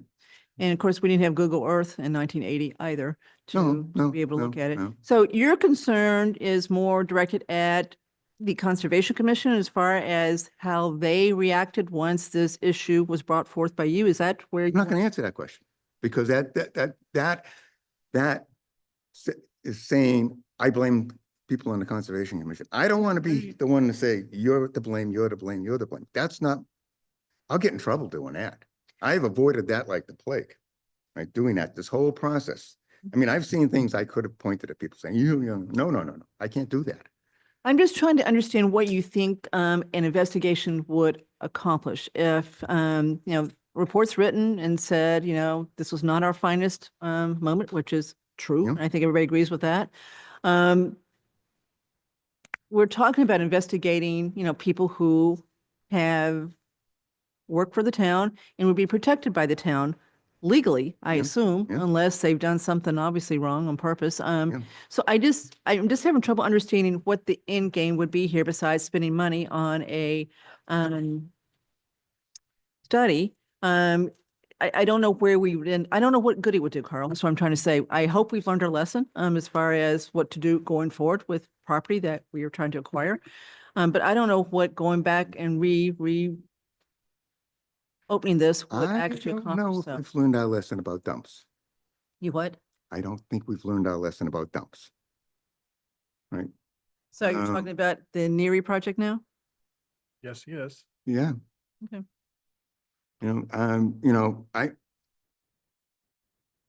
What can I say? I mean, if I would, if you were sitting in my shoes, if you just went through what I went through to get this done, and then you hear, we're gonna build a 100, I was hoping not to talk about this tonight, but if you're gonna build $100 million school next to that dump is in the MWRA watershed. We are required to monitor that thing till the end of time, right? In perpetuity. All right, so I am going to cut you off here because. Yeah, that's not okay, on the that's fine, agenda. that's fine. So I hear you, but we've got plenty of other forums. We're going. Yeah. Okay. You're kind of buried into that but what did we learn? I don't think we've learned a good enough lesson, right? And I think for the amount of money that's involved, number one, we need to explain to people how in the world Southborough sat on an illegal dump for decades, right? Knowingly sat on. I mean, because there's written documentation for this, how it could knowingly sit on the dump. What was motivating people to look the other way, right? We should motivate people to say, I mean, why didn't they recognize that I recognized right away that this is wrong, and you could be held liable for this, right? I don't know. I think it would be a good, I mean, and it's only going to be a lesson that's going to last for so many years. I know that it'll deteriorate after time, but anyways, that's my position. I don't mean to take up all your time. Thank you. Okay. So I don't support this. I think it's a very bad idea for several reasons. One, we just had this discussion about the budget. So this is something you would add to the overall appropriation. Was it $65,000? So you think, I mean, I think you asked a good question. Is this to generate some type of a cost recovery? It's like an upfront investment that pays for itself, or is it to just kind of air a bunch of grievances and make a lot of people angry? I mean, I thought it was interesting and educational, the 19-year-old legal analysis memo that is in the packet, where looks like the town was advised 19 years ago that there was there was a 1-year statute of limitations against the Davis estate was about to run. Should the town do a phase 2 assessment or not? So the town, I guess, elected not to do it. So, I mean, this is a decision that was had 19 years ago. Yeah. So I got to think the statute of limitations bars any claim about that. It doesn't encourage people to volunteer on boards where the town is active. Well, you could be sued 20 years later for something that you did. I'm familiar with something called the discretionary function exemption to the Massachusetts Tort Claims Act, where, pretty much any decision that a public official, that instead of it's just performing a duty in the ordinary course, you have to make a decision about how to allocate scarce resources and things like that. You have some level of immunity. So I think it's a bad idea. Don't support it. Can I respond to that, Andrew? Sure. Yeah. I mean, you blame the conservation for this. That's kind I of didn't say the that. target of this, right? I didn't say that. But that's what you think. You can assume what I think. Okay. One of the things that has happened about this is the Conservation Commission has been decimated by this. I mean, they don't have, used to have 7 people. People used to like the joint conservation. They've got openings now. Well, you're the capital planning committee's got 2 opening too. What's that? I don't draw any connection between the current Well, vacancies. when this hit the fan, a bunch of us quit. And they haven't been able to bring, so if people think that volunteering for a board is gonna stick them in a bad spot, that's not a good idea. Because that's what happened. I got stuck in a bad spot. Right? Because of other people's actions behind me. They should have, they didn't do their job. And I got stuck having to deal with this. That's not good.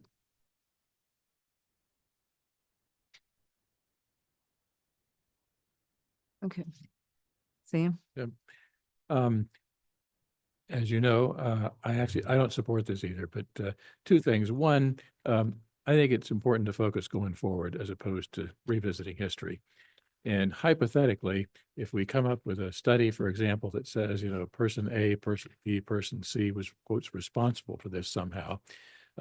If these people, which is, I think, likely the case, were town volunteers, employees, or whatever, then what do? You sue them. The town is actually going to protect them. And so we basically are suing ourselves, which is sort of silly. And so the only other thing there is, you get some sort of anger of you misbehaved, so we're going to hold you accountable and hold you up for ridicule or whatever here. That's not very satisfying in many ways, I think. So I think that's a fool's errand, frankly. Can I respond to you, Sam? So- Yeah. All right. You can respond to each one of us, Carl. Yeah, I don't,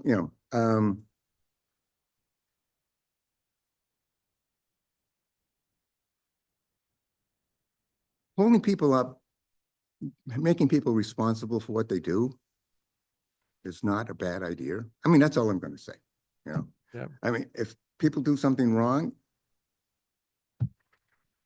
they do something wrong, right? And there probably should be, I mean, if it's really wrong, people all make mistakes, right? Lots of mistakes, right? And I know in this case, there's a whole range of errors that were, some were little, some were big, right? The little ones, nobody's going to do anything about that, but the big ones, I think we should. I mean, I think there were some really big errors made in this, right? So, that's why you want somebody to go off and look at this on the side, were there any, there were a lot of little errors made. We're not going to deal with those. Right? We're going to deal with the big ones, right? Well, I guess I just don't see any useful recourse regardless of how this study might come out. So Well, we have a police department for that same reason, right? they're going to put somebody in jail because they made a bad. No. No, that's not what I meant. What I mean is we enforce, when we do enforcement when things go wrong, right? I mean, Yeah. you have to. But the things that went wrong here happened years ago now. So Yeah, some of them were years ago. Yep, I just don't see any real value from. that's fine. Okay. identifying, So, Yeah, so- I didn't expect to sorry. be, I know this is. Okay, go ahead. Marguerite? Carl, two things occurred to me. I thought when the Breakneck Hill property was purchased, it was so that it wouldn't become a lot of houses, right? Couldn't the Davises have sold it to develop it for houses? And didn't we feel it was a great coup to get it as open space? I Wasn't wasn't that there. the I whole? don't know. It was, I mean, it could have, Marguerite, he was behind with his taxes, so. yeah, I think so, yeah. Right, See, but I mean, a developer. I can could tell pay you the one thing. tax I bill looked, and buy looked the at whole the thing, deed right? and we got the whole property for $225,000 in the 80s, which was a great deal because I So you bought a just house. Add in the 3.5 million to that, and that's what it all really cost, I think, I would, if you know what I mean. Which is not a bad price. No, which is not a bad deal. 90 acres. The other, if somebody, if somebody Yeah. steals the car out of your driveway, I know, yeah, that's not, you don't add that to the value of your house. I know. Well, I look at it as, thank goodness it's not 100,000 houses, right? It's beautiful, open space. Okay, and the other part of it. I have a house in Southborough. I hope you don't want me out of town. Oh, no, right? no, but you know what I mean. We love the open space there. It's Yeah, the open space is The other- wonderful. The other part of it is, I think that there's probably not a town in all of New England and Pennsylvania and New York and anywhere else that doesn't have this exact same problem, which is these hidden pockets of stuff left over from Yeah, 100 years. well, there's lots of hidden pockets and old dumps, right? But this one's is exceptional. Right? It was on conservation land. It's on the side of the hill, next to a stream, flowing into a reservoir for a large metropolitan district. The downside to this could have been huge. But it wasn't. Luckily, luck. But It anyway, was that's. damn good luck on our part, right? And we didn't know that, right? Until we cleaned it up. Well, I think it was worth it even with the dump to get that big. That's fine. That's just my thing, Yeah. but I totally appreciate where you're coming from. Al? Couple of items. I actually have some sympathy for Mr. Guyer and his position. So I think the first thing to remember is, you know, that we acquired this in, I think it was 1980. So, you know, we should not think about whatever monies we paid in 2024 terms. I mean, I bought a very nice house in 1980 for $45,000. So, yeah, that was a lot of money at the time. No, But no, but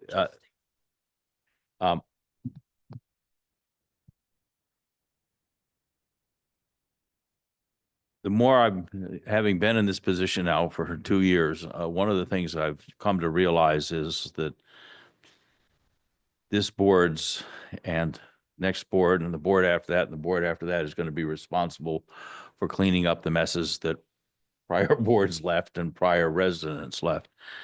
I grew up working on farms, and there isn't a farm that I was on that didn't have a dump. They all had dumps because people didn't used to have garbage collection, and the stuff that went into the dump wasn't nice. You know, my dad, you grew up worked on a farm, you know, where they dealt with the potato beetles using something called Paris green, which was arsenic. And, you know, what didn't go on there went into the dump. And so, you know, I think the big lesson that I take out of this is when we find a problem, you just got to fix it. You know, there are things which you get a choice about and there are things you don't. And you just have to kind of bite the bullet and fix it. You know, we got one right now in terms of the Atwood water tank where, and, you know, in the next year or so, we're gonna have to bite the bullet for $1 million, $1.5 million to clean that up, some number like that. And we're gonna find more of them because Europeans have lived in Southborough for over 300 years, and we leave messes, and the Native Americans also left their own messes, and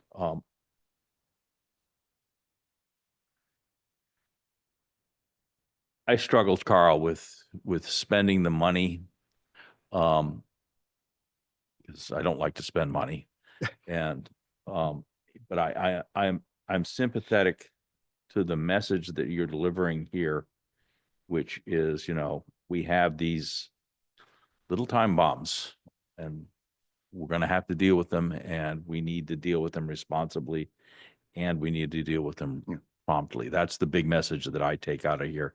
You know, this, you know, this attitude that I don't want to know is wrong. And this attitude that, you know, I can't deal with it this year is also wrong. And that's from a guy who doesn't like to spend money. So Al, one thing I'd like to respond to, you mentioned, you said the magic words, farm dump, right? I don't know if you saw a little comment I made in my Southborough. There was an article about, there was a person who came to the library who talked about magical thinking, and it was, it's not delusional thinking, it's convincing yourself things are different from what they really are, right? And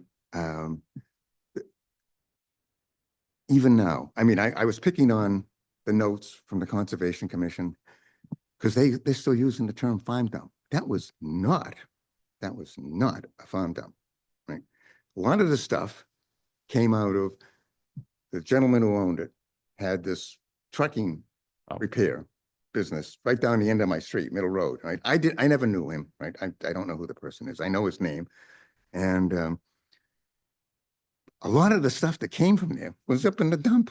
Oh. This was not just farm stump. Oh, This was big. let me be clear about this, because Yeah. I've seen a lot of farm dumps. Yeah, The term farm dump, the farmer had a buddy, and a lot of these guys, would do construction work on the side. And so, construction scraps went in Yeah. there. Yeah. And, the farm dump is not just farm stuff. This Right. was That's a right. typical farm right. dump. Right. This is, $20 you can, The location is a farm dump. Pardon? The location. Station is a farm. it's a dump on a farm. yeah, Correct. but Yeah. farm dump is like, it's like organic, people, it's an organic dump, not at all, not at all. All right, so let me Right, Thank, close it. thank you, everybody. Yeah. Well, let me close this out. So I have total sympathy for your feelings toward this. I do too. The fact that we spent, I mean, we could have used that $3.6 million in so many ways to do so much, but Yeah. it is what it is. But I will say this, it's not that hard to get signatures at the transfer station. Most people will sign. It's coming. So I wouldn't put a lot of credence to that, but the two times this came in front of town meeting, there was hardly a word said about it from the town meeting. The second one, it just went did you read- fine Did past. you read my little summary? What's that? Did you read the little summary I sent you Yes. about how people were stunned in silence about this? I mean, there was. Well, okay, it was dead but they didn't say anything and it passed really quick. I know, I Okay, know. and I don't remember you standing up and And- saying anything either, because I know where you were sitting, so you Well, didn't say anything either. Matter of fact, I was going to say something. I was going to didn't. bring this up, didn't. but somebody here, wanted to ask me not to say anything because it would jeopardize passage of the thing, right? Yeah, I mean, and I agreed. I said, fine, we got to get this thing passed because I don't want to be screw up the works here because we got to get this thing passed because the state will be bringing it down our neck, right? Yeah, and the only person who ever asked any question was somebody I knew, and I was talking to him, and he got up and he asked a very specific question, and the answer was a good answer. But I mean, people were stunned. I mean, I can't describe it other than that. I mean, Sam made the presentation the first time. You didn't even get any questions, right? Nobody even questioned it. I mean, it was like, oh my God. And that's my point. Okay, so Carl, I think you can read the room pretty well. So I don't think there's going to be support. I don't know what advisory is going to do, but I don't think there's going to be support from the select board for this article. Doesn't mean town meeting won't. All we do is put our opinion on there and then town meeting votes. So you'll have a chance to make your case at town meeting. Yep. If it passes, the select board still has the ability not to spend the money. And so it doesn't mean it would happen anyway, just so you know. I know, I but, wrote it. go ahead. I know that, yeah. Right. And we'll see what advisory says. We're meeting with them next Tuesday. We'll see what their opinion is, and then each group will vote. Yeah, I purposely, I mean, because I trust you guys, right? I purposely, I could have left that out of the thing, right? I purposely left it in because I just copied it out of an old warrant, right, article. And I read that and I said, okay, the select board will have a lot of leverage with this, right? And they can do what they want, right? So I did that on purpose. So, because I trust you. Right? Okay. Thank you. All right. But thank you for Thank you. everything you Yep. do. Thank you I for your know where time. your heart is, so Yeah, thank you for coming. yeah. Okay. As they say on Monty Python, something completely different. You're great. You're great. Thank you, Carl. Thank you. Okay, so I don't think anybody's got a report except for you, Mark. Are we gonna vote on this? We're going to vote them all. We've got a whole list, and that's what we're going to vote on. Okay, so we are going to vote shortly. We got like 23 articles we're going to vote on. That's one. Okay. Okay. All right, Mark. So just quickly, I just did my personal privilege thing with Mr. Malinowski earlier while he was here. This is just another plug for the Meals on Wheels program. They are seeking drivers. This is an important program. Meals are provided, home delivered to senior citizens age 60 or over. And they are having issues getting enough people to drive to provide, to bring the meals to the homes. So if you, would like to sign up as a volunteer, they're always looking for people. Springwell is I'm just looking at the information I have, is the company that provides the volunteers. You can sign up. You can go to the website www.springwell.com. or you can call them at 617-926-4100 to sign up and help participate in this very valuable program. So just wanted to put that out there for the senior center. And when you sign up, you could specify you want to drive in Southborough? Yes. Okay. All right. Thank you. Anybody else before we move on? I got a couple of quick ones. Go ahead, Al. So I met with John Parent regarding the public safety light situation. Where, you know, the vendor of the lighting control system is now apparently going belly up. And he's trying to buy as much inventory as he can, but I think we have a potential $200,000 risk going forward if we can't buy or secure some components at some point. So that's one. And then the second thing is I met with Jason and Brian to begin the process of working up a 15-year debt forecast. And then the intent is to essentially take the list of all of the things that people think we would want and try and sequence them over the next 15 years, and then compare that with the at least proposed debt policy terms, both in terms of total debt as a percentage of equalized value and debt service as a percentage of the town's total revenue. The thing that pops up to me very, very quickly, even without the Neary School, is that, you know, our debt service today is relatively modest. And over the next 15 years, our debt service is going to grow substantially as a percentage of our budget. Regardless of what we do about Neary, we've kicked a lot of cans down the road, and the chickens are coming home to roost, and pick a couple of aphorisms. So those are the two things that I have to report. And where we left off with implementing the recommendations, we got about, not quite half of them. So you're going to come back at some point with besides that one, the rest of them? Yeah. Okay. Yeah. We got through about half of them. This seemed to be the most pressing one in terms of the intent here is to give the citizens and the taxpayers and town meeting members, a complete picture of the claims on our debt capacity that we might consider. So, essentially letting people pick and choose, where they think their priorities are. Okay. All right, consent agenda. We have A, B, C, and D. E, we don't have any minutes this time because we met so recently. So anybody want to hold A? You're happy with the changes? No? Okay. B is this donation. C is, we know, we approved that, right? So we're ready to go there. Al and Sam have some very good candidates for the wastewater study committee. We're okay with those. We know them all. And then Kelly O'Brien has stepped up to be on the taxation A committee, which is nice. So they all look good. Okay, so Andrew, you make a motion? I move that we approve all the consent agenda items. Second. All in favor? All right, budget. Okay, so everyone should have in front of you the most recent Excel workbook that we call RevCap. It's hot off the press around today. A couple more changes got made to it. If you've got the right one, it's going to reflect a projected 7.86% year over year to the average house. Does everybody have that one? Yeah. Very first page. First page. Yeah.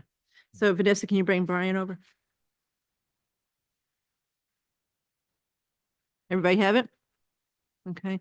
All right. So we're going to do, we've already talked about capital. Everybody seemed to be happy with where that ended up. So now let's talk about the operating budgets. So Brian, I'll start off with this and then turn it over to you. I hope you said okay to that. Brian's in the audience. There he is, comes now on the panel. So he's there now? Yep. All right, so Brian, I'll just kind of tee this up and then I'll turn it over to you. Still muted, Brian. Brian is a man of few words. Okay.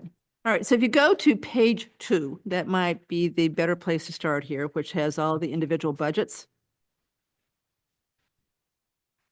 So you'll notice toward the right, Brian's made some editorial edits or comments that are reflected in the actual request for 26. So let's start with police and fire. So when we met last week with the two chiefs, we all agreed, at least at that meeting, to add the deputy fire chief and to add the overtime that Chief Puntini requested, except for $50,000, and also except for what it would cost to bring on the deputy as of July 1st instead of January 1st, which is what we agreed to on February 8th. So I assume that everybody's still okay with that? No one's changed their mind? Okay, all right. Al? I don't think we actually voted, but I'm struggling with these two, because, you know. We haven't I- voted yet. In fact, we're not going to vote until next week with advisory. So we're just trying to see where we stand tonight so we can say to advisory, this is where we are. Yeah. And then we'll actually vote to see where each group is next Tuesday. Okay, yeah. Okay, so you're struggling with fire? Both police and fire. I am reluctant to add municipal headcount this year. And if we can't find other places in the budget, I'm struggling with that. I spent several hours this morning going over police logs, for example, to try and triangulate, the chief's concern about having multiple officers on multiple calls. So stick on fire first, then we're going to talk about police. So fire is, he wants a deputy chief that we've Yeah. had on the table for as long as I can remember, and then he wants enough overtime to make sure he can maintain 5 people on each I shift. understand what he's asking. Okay, so And what, If You- we can't find a headcount reduction someplace else, I'm just not going to support increases in headcount. We have had a steady drumbeat of increases in municipal employees. And we are not seeing an increase in our population. It is changing a bit. But I can't ask a senior citizen for an 8% tax increase this year. I just can't. Other people, I'm probably, it's probably going to be 4-1, but it's okay. I mean, It's okay to I've be- been on the one, I've been a one several times with the 4. Okay, so does anybody else agree with Al, or are the other 4 supporting the fire department budget? Sam? I support the fire. I mean, Al, I'm certainly sympathetic to the point. I think there's some things that we actually have to do. Public safety for me is one of them. I think there's a good argument for both of these, so. Yeah. My feeling is that, there's another department we never look at, which is everybody else, and it adds up to $6.4 million, which is essentially the same size as our public safety department. And it's because they're all sprinkled through little things. We can't, Larry Sandberg said it at the meeting, we have an unsustainable system and we've got to start dealing with it. But yeah, we proceed. Which, again, I think we're trying to do with the wastewater thing. That to me is Yeah, that's not going to happen near term, certainly. no, So, And which is what we're also trying to do with expanding the commercial tax base, if we could get something significant done there too. That's another way to at least take the burden off. I So agree. I don't have an answer to if we're not going to cut someplace else, just so you know. The schools have gone back and re-scrubbed it, which I will tell you about in a second, and there's not much there. They came up with a little bit with Algonquin, but not much. No, the schools are beyond, our authority. This is about, Well, Municipal the overall budget's not beyond our authority. The individual line items are. We could absolutely reduce the school budget here, and they'd have to go back and figure out where to put it. We can't tell them what to do with it, but we could certainly reduce it. Okay, so it looks like that's a 4-1 vote when we do vote. Police department. Okay, now let's talk about police. So what you see now is what I had suggested last Tuesday, which is reduce the 4 that we agreed on February 8th to 3 by starting October 1st and January 1st in April 1st, which means next year they'll be in full-time. We've added 3 new full-time positions. So that's the impact of this. You won't feel it until the next year completely, but it still adds a lot here. This is on top of the impact of the new collective bargaining agreement and on top of the police chief's new salary, on top of other things going. So this is a big increase here. So Andrew, what do you think about, what's your thinking right now as far as the police department increase? I mean, I'm also struggling with this in the same way Al has, but ultimately, in terms of where we landed, I think it's reasonable. Okay, Sam? Have you talked to the chief about this one again? No, when we left last time, Chiefs did not move a bit. He wanted the 4 Yep. that we'd agreed on. And so this is a deviation from where we were Right. on February 8th. This is taking 1 away. I'm okay with this. Marguerite? I am too. I actually support the number of people that chief wants. No, he wants more. Which is not this. Okay, he wants more than this. Al? So as I said, I spent a few hours today looking at police logs. And I don't mean this in any sense as a criticism of our chief. I think we've got a very good chief. And we have a strong chief bylaw, which means that, he basically calls the shots and the priorities for the police. And 2 things stood out to me. Fire chief, Our chief is It's strong, strong not police chief. chief, but whatever. No, so is our, not the police chief. and 2 things stood out to me. One, and again, this is a partial analysis and I could easily be corrected.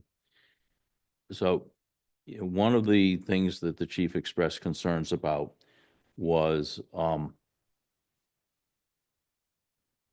when he had, incidences that required multiple officers. And so I went through February's log, and it looks like those average about 2.5 incidences a day. So, and then, they're on the order of an hour. So, and the other thing that really strikes me is that we spend a lot of our police resources on traffic.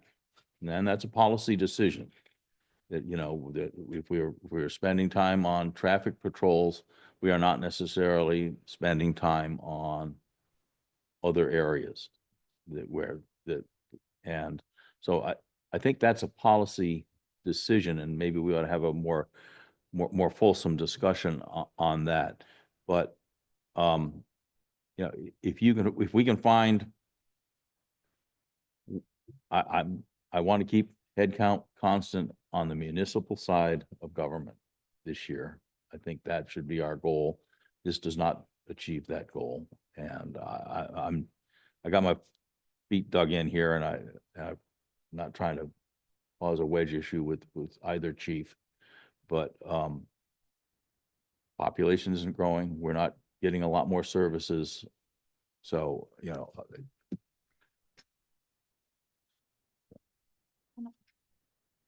Can I just, Al, in terms of the number of incidents, as Chief said, you can have an average number, but they don't always occur that way. You could get 3 on a Saturday night and nothing all day Sunday. So if you don't know when you're going to be undermanned, and it could be.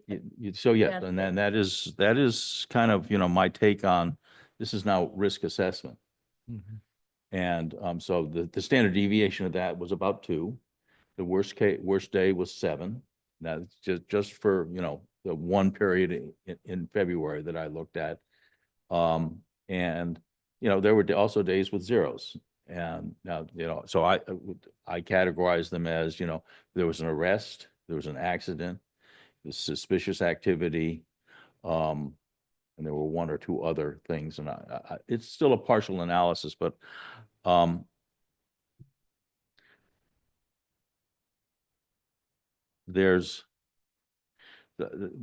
that's kind of where I am right now. And I think public safety is a little different in the sense the population is not growing, certainly. but the world is a more complicated place each year.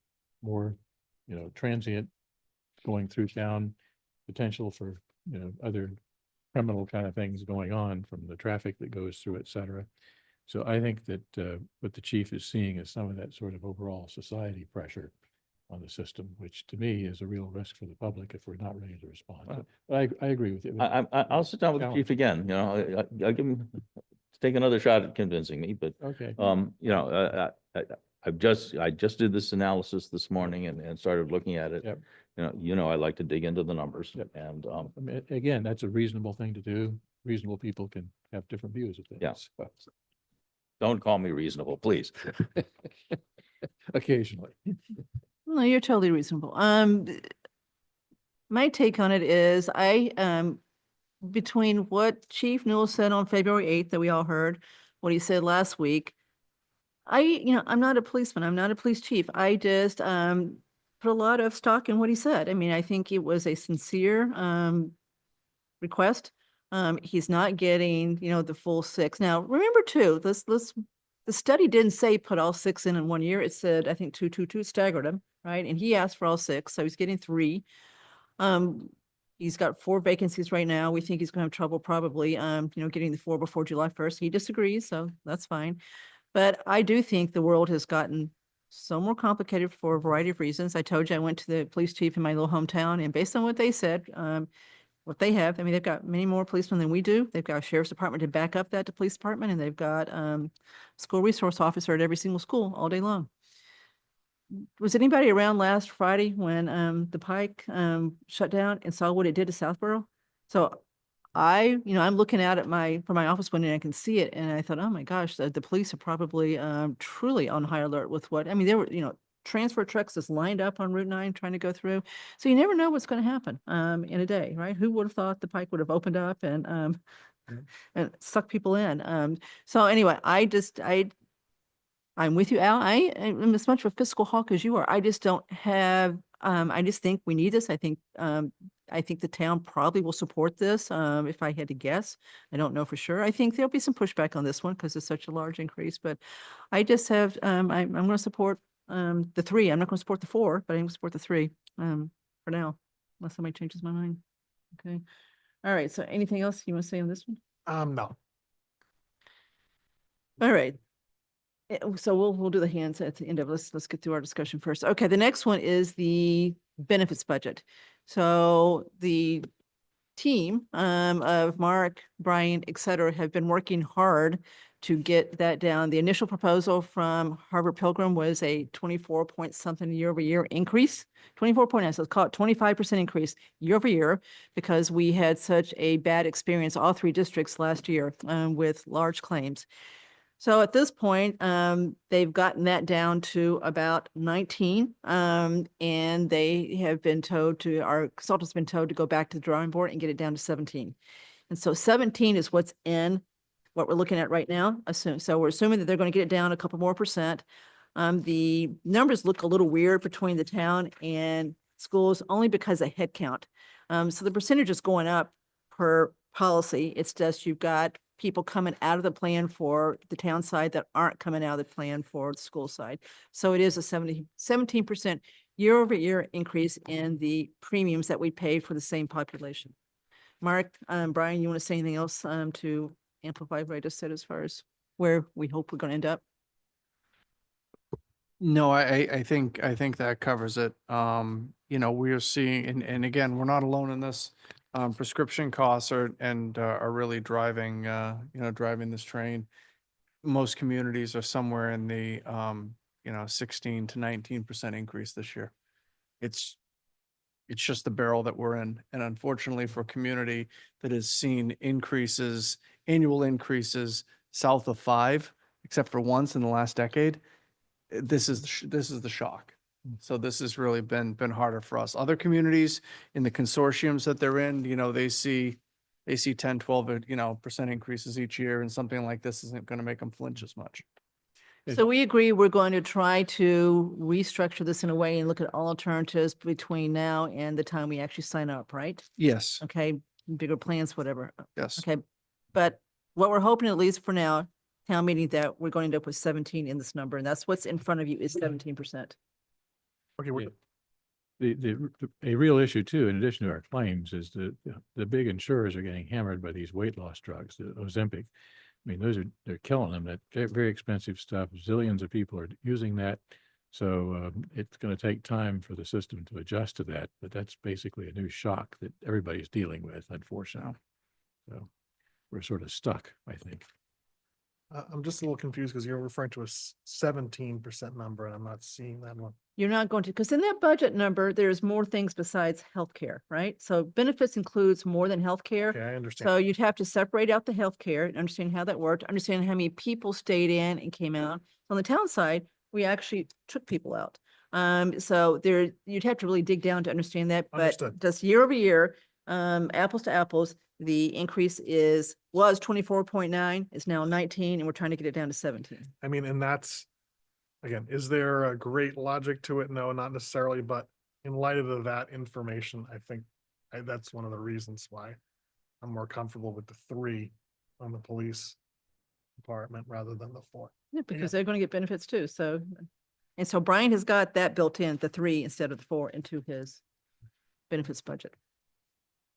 All right, so let's give Brian a chance to weigh in here.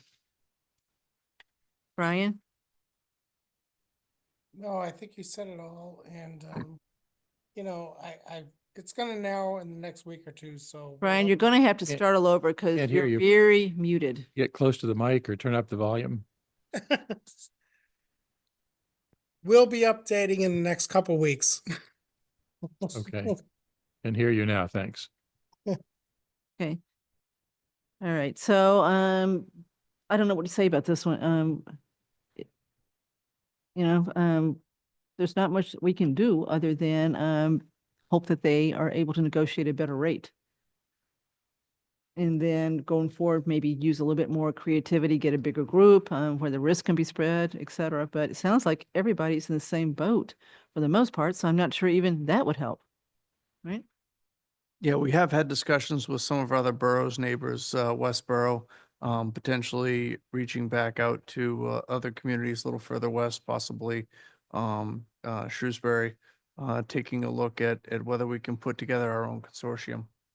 So expand on the 3 that we have and try to get some of that economy of scale up a little bit. But everybody's in the same time bind at this point, right? Yeah, I mean, you know, that's the only thing. Everyone's in the same boat right now. I mean, we're not seeing huge deviations off of that 15, 16, 19% Yeah. range. And everybody's got to do something for a town meeting coming up in the next month or two too. Yeah. So Yep. we're sort of, again, in a box. So misery loves company. The schools have not voted their respective budgets, K through 8 nor Algonquin. I think they're close. So there's still a chance that they will find something else that they can reduce, but I don't think that they necessarily think that. I think they have dug pretty hard. We heard that from them on that Saturday. So I don't think there's much hope that they're going to come back with anything that is significant. Did they care about transportation? Did they get the? I can't believe I didn't ask that. Do you know? They were supposed to open the Can't bids believe last we Friday. don't know the answer to that question. So good question, Sam, and I can't believe we forgot to ask them. So they're supposed to have heard last Wednesday. Yeah, last And week. I would have thought that we would have heard if something If there was good news. crazy had we happened, probably well, would- good news or bad news, right? I mean, 45% is built into this. I know that. So, I guess it came in like they thought, or we would have heard something. So if anybody from the school committee, is listening to us, let us know. All right, so we've covered now the big things that are driving this budget increase: capital, benefits, and public safety, as far as the operation budget. So we can talk about other things if you want to. Al, we have cut the select board stipend down to 0, as you requested. So we have done that as a matter of principle, not that it made much difference. The only other new hours in here are, I would encourage other elected boards to lead by example. okay, well, school committee could give us $500, for Yeah, example. yeah, They we'll get, take it. they get $100 each. All right, so the only other new hours in here were the increase to Laura Davis's hours to 40, so she can do something with conservation and more with ZBA. The other requested hours that are not in here are hours that the senior center has asked to fill out the fiscal year for Heidi Sabelli with the new position that was created last year with the donation they got. It wasn't a grant, it was a donation. So the plan is that the senior center is going to ask for another donation, but they won't ask until September. So we won't know before April 7th. So when we talk to advisory, and I've already brought this up with Andrew Pfaff, we can ask them if they'd be willing to look at this as a reserve fund transfer if they were not to get the donation in the fall, that they want to keep Heidi's job through 6/30/26. So those hours aren't in there yet, but that could be the fallback plan for that. How much money was that? 12,000 or so. It's not a lot. 12,445. Okay. I mean, again, that one doesn't move the needle. I'm happy to put that in there just to get it in there, but if, Did you talk to Kevin Miller about the Historic Commission? we did, and put that back in there based on the fact that, who was the one that was talking about their budget? So they used to have a budget that looked like this, and then we just whacked Yeah. it one year down We to had a 1,000. discussion about it the last, Yeah, that's right. He last came in. week. That's why No, he did this. So yeah, I would encourage you to speak with him again. well, go ahead, Al. Don't sit there and grin about, No. No, he's going to change his mind. he might. Okay. Right. Again, not going to help us very much, but you can talk to him. Every little bit helps.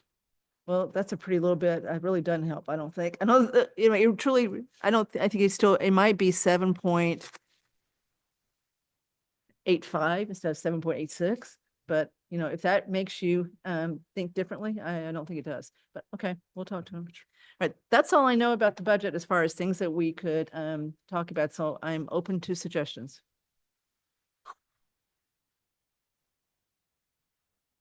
I don't see anything else. I also don't see anything else. I mean, where this is now what, fourth or so meeting about this topic. So the number of new issues just declines. Every issue was just something we've already talked about. Yeah, and we've got, we've now got a levy balance of about 1.3 million. We started with a override, so we've gotten rid of the override by a lot. The yearly increase was twice this, so we brought it down by half. The actual budget increase is probably 7.1 or so. The 7.86 reflects the value shift of 2.5%. So we do have a value shift built into this. So the actual budget increase, if we had no value shift, would probably be 7.1% or so. Okay, so we're done? Yep. All right, we're not going to vote until next Tuesday with advisory, see what they say. So we try to come up with a unified approach to town meeting. Okay, who is it? All right, so you can bring her over.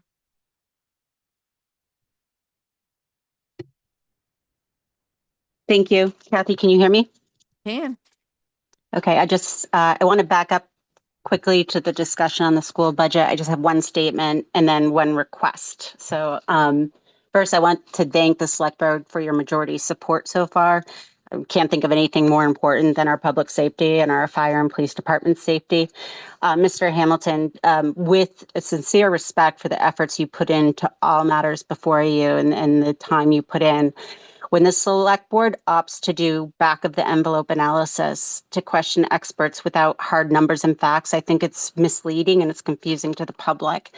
And this has happened in the past when assessing things like the condition of certain properties, for example, that sometimes those back of the envelope calculations don't end up being factually correct.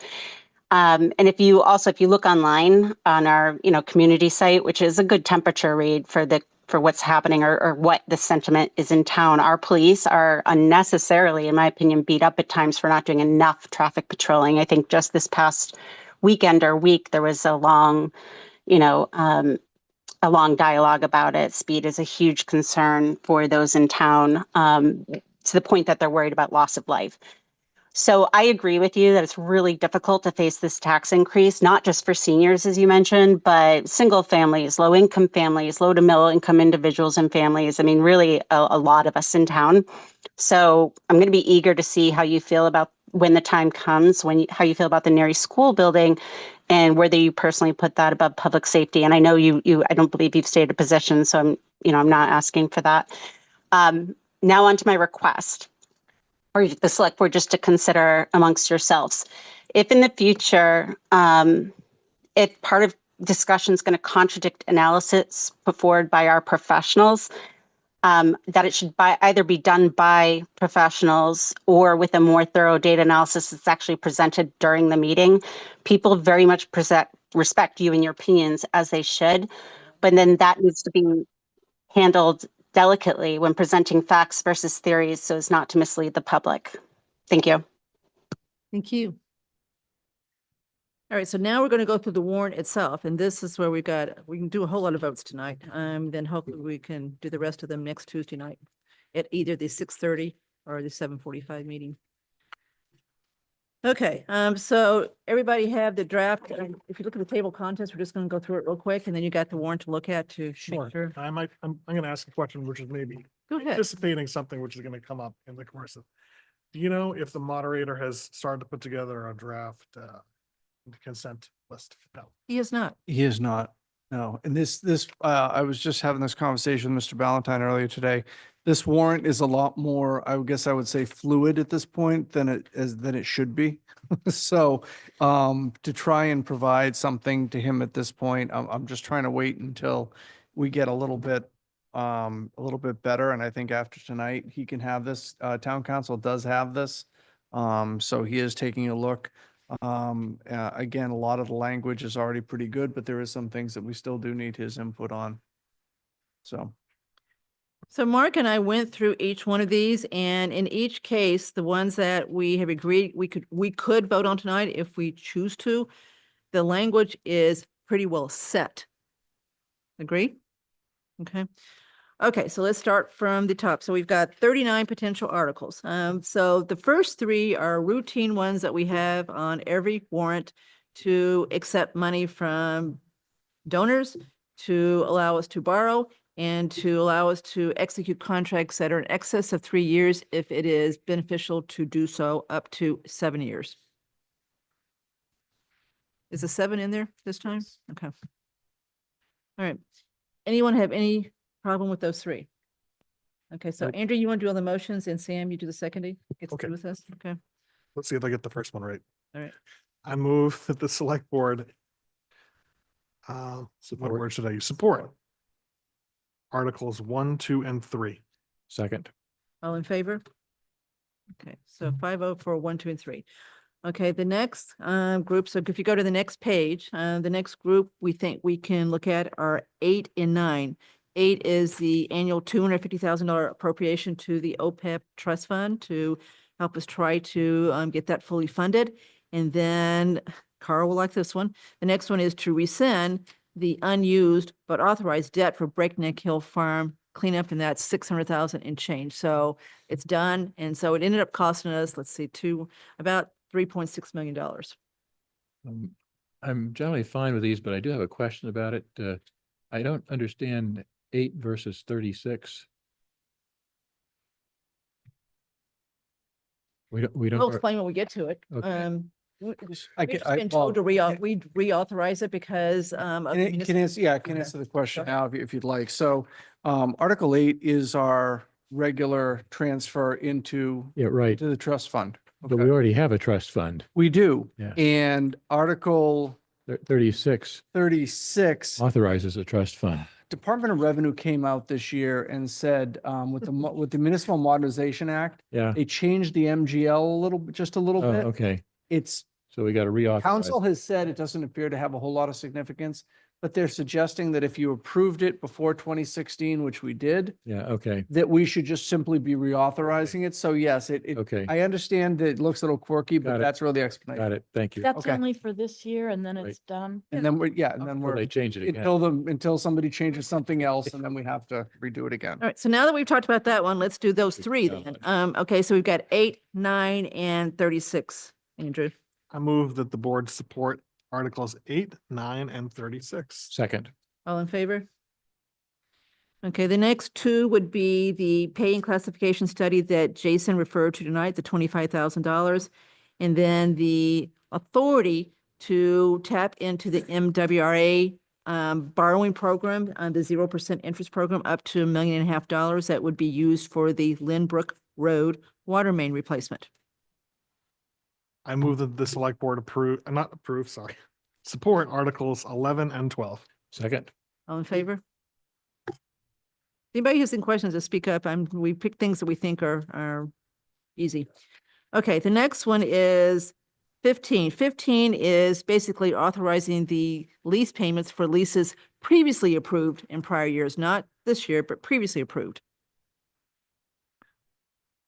I move that the board support Article 15. Second. All in favor?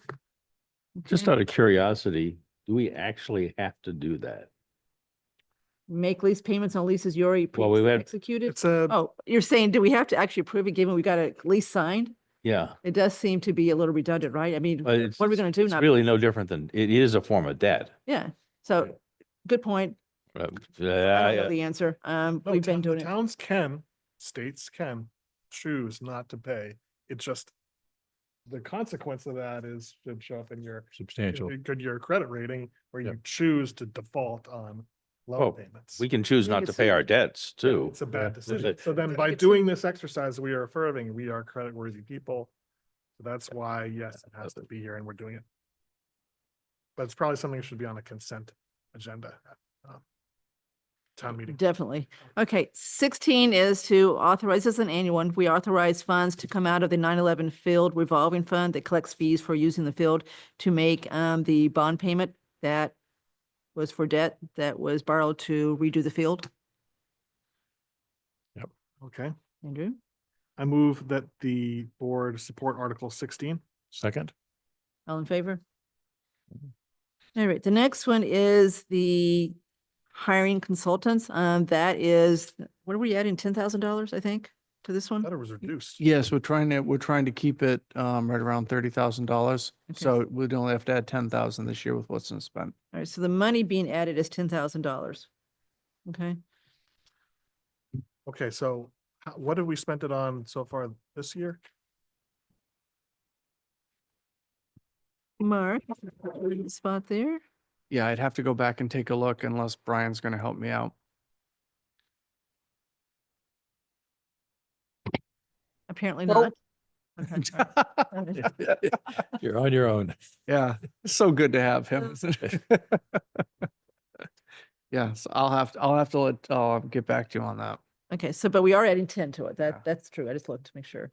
Okay, well, just asking the question made me think. Should we do that? Should we get the information when we used it before? All right, so you want to wait? Yeah, let's. Okay, we can wait. Yeah, We can It's wait. All fine. right, the next one is the annual insurance deductible. I've always thought this one was a little silly, no offense to anybody. Yeah, But that's what we do every year. So the deductible is, I think it's $10,000 per 10,000, incident. yeah. And so we're adding what, 10 to it? 20? Yes, 20 or 10? I think 20. we're adding 20. Yeah, so we're basically trying to cover 2 incidents. I thought we agreed to reduce that to 10 and rely on the reserve fund for the difference. We talked about it. I don't remember what we agreed to, so. I we can do I that. don't know. Okay, so we could do it. Again, not going to change much, yeah, but it's, every little bit helps. So if you want to do that, we could do that. How many incidents have we had annually historically? What's the standard deviation? Yeah. So Brian, what do we usually have as far as number of incidents? Any idea?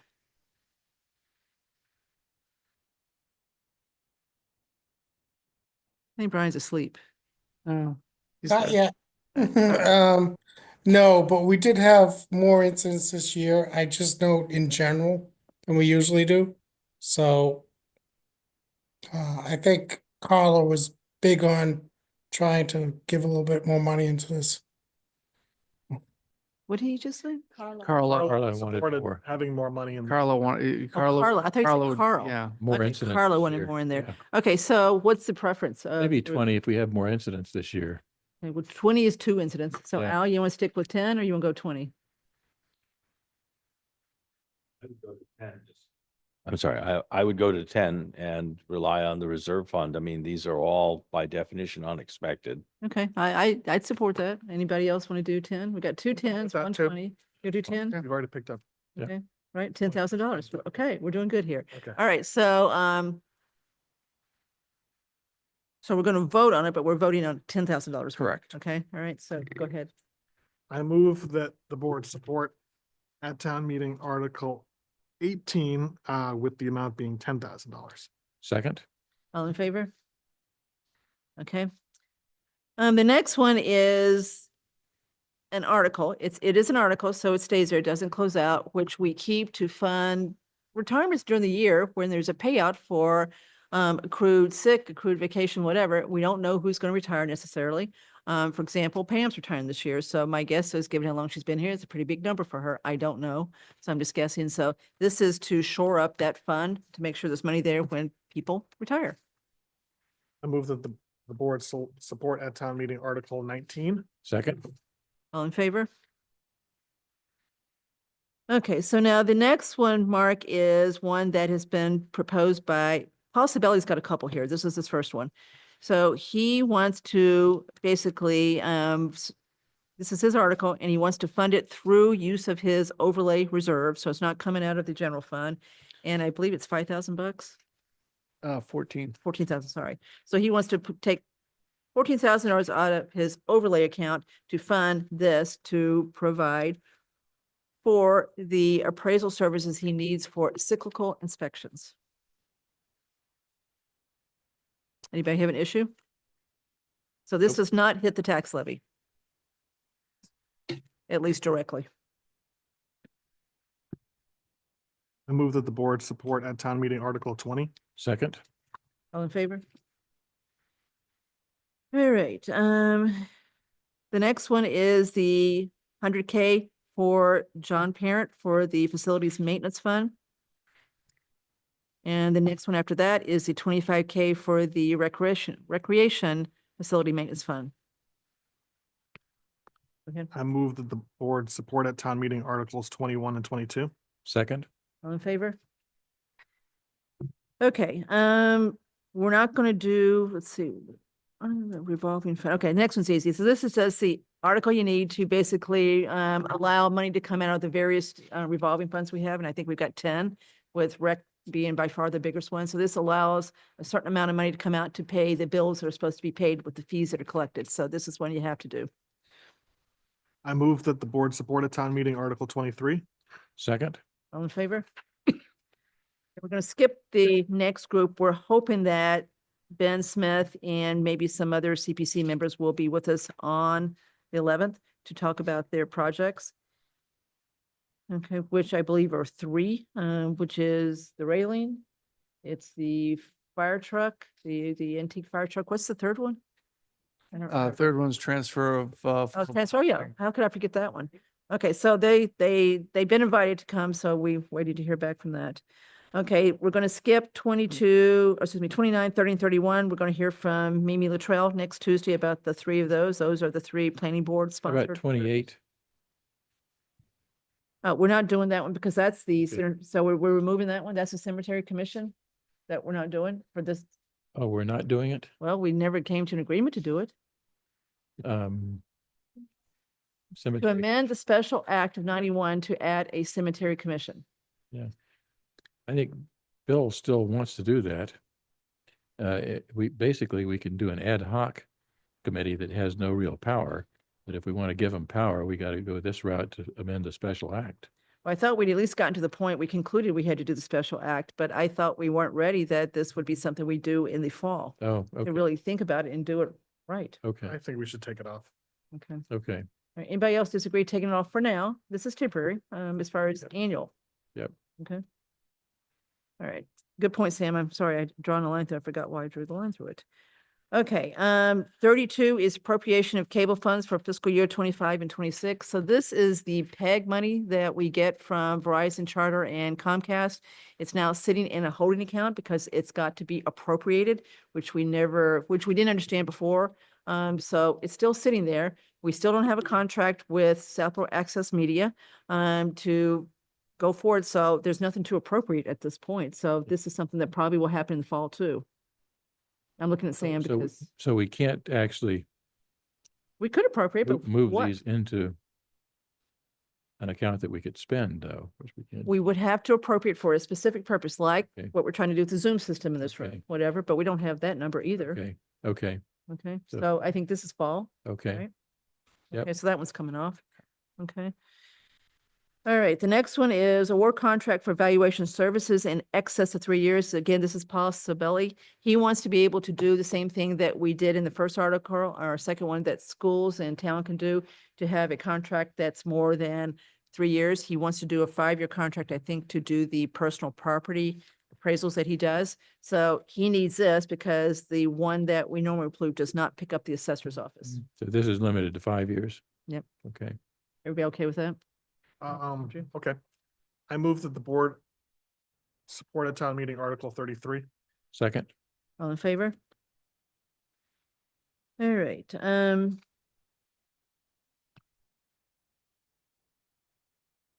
so there's 2 stipends here that are being, that we're being asked to add. One is for the assessors if certain steps are done, certain certifications are received. The other is for Brian's department, treasurer, same thing, certain certifications are received. I don't know, how much were the stipends? $1,000? $1,000. Okay, $1,000. So we really didn't talk about this. It's $1,000, that if qualifications there would be added to their budget, so.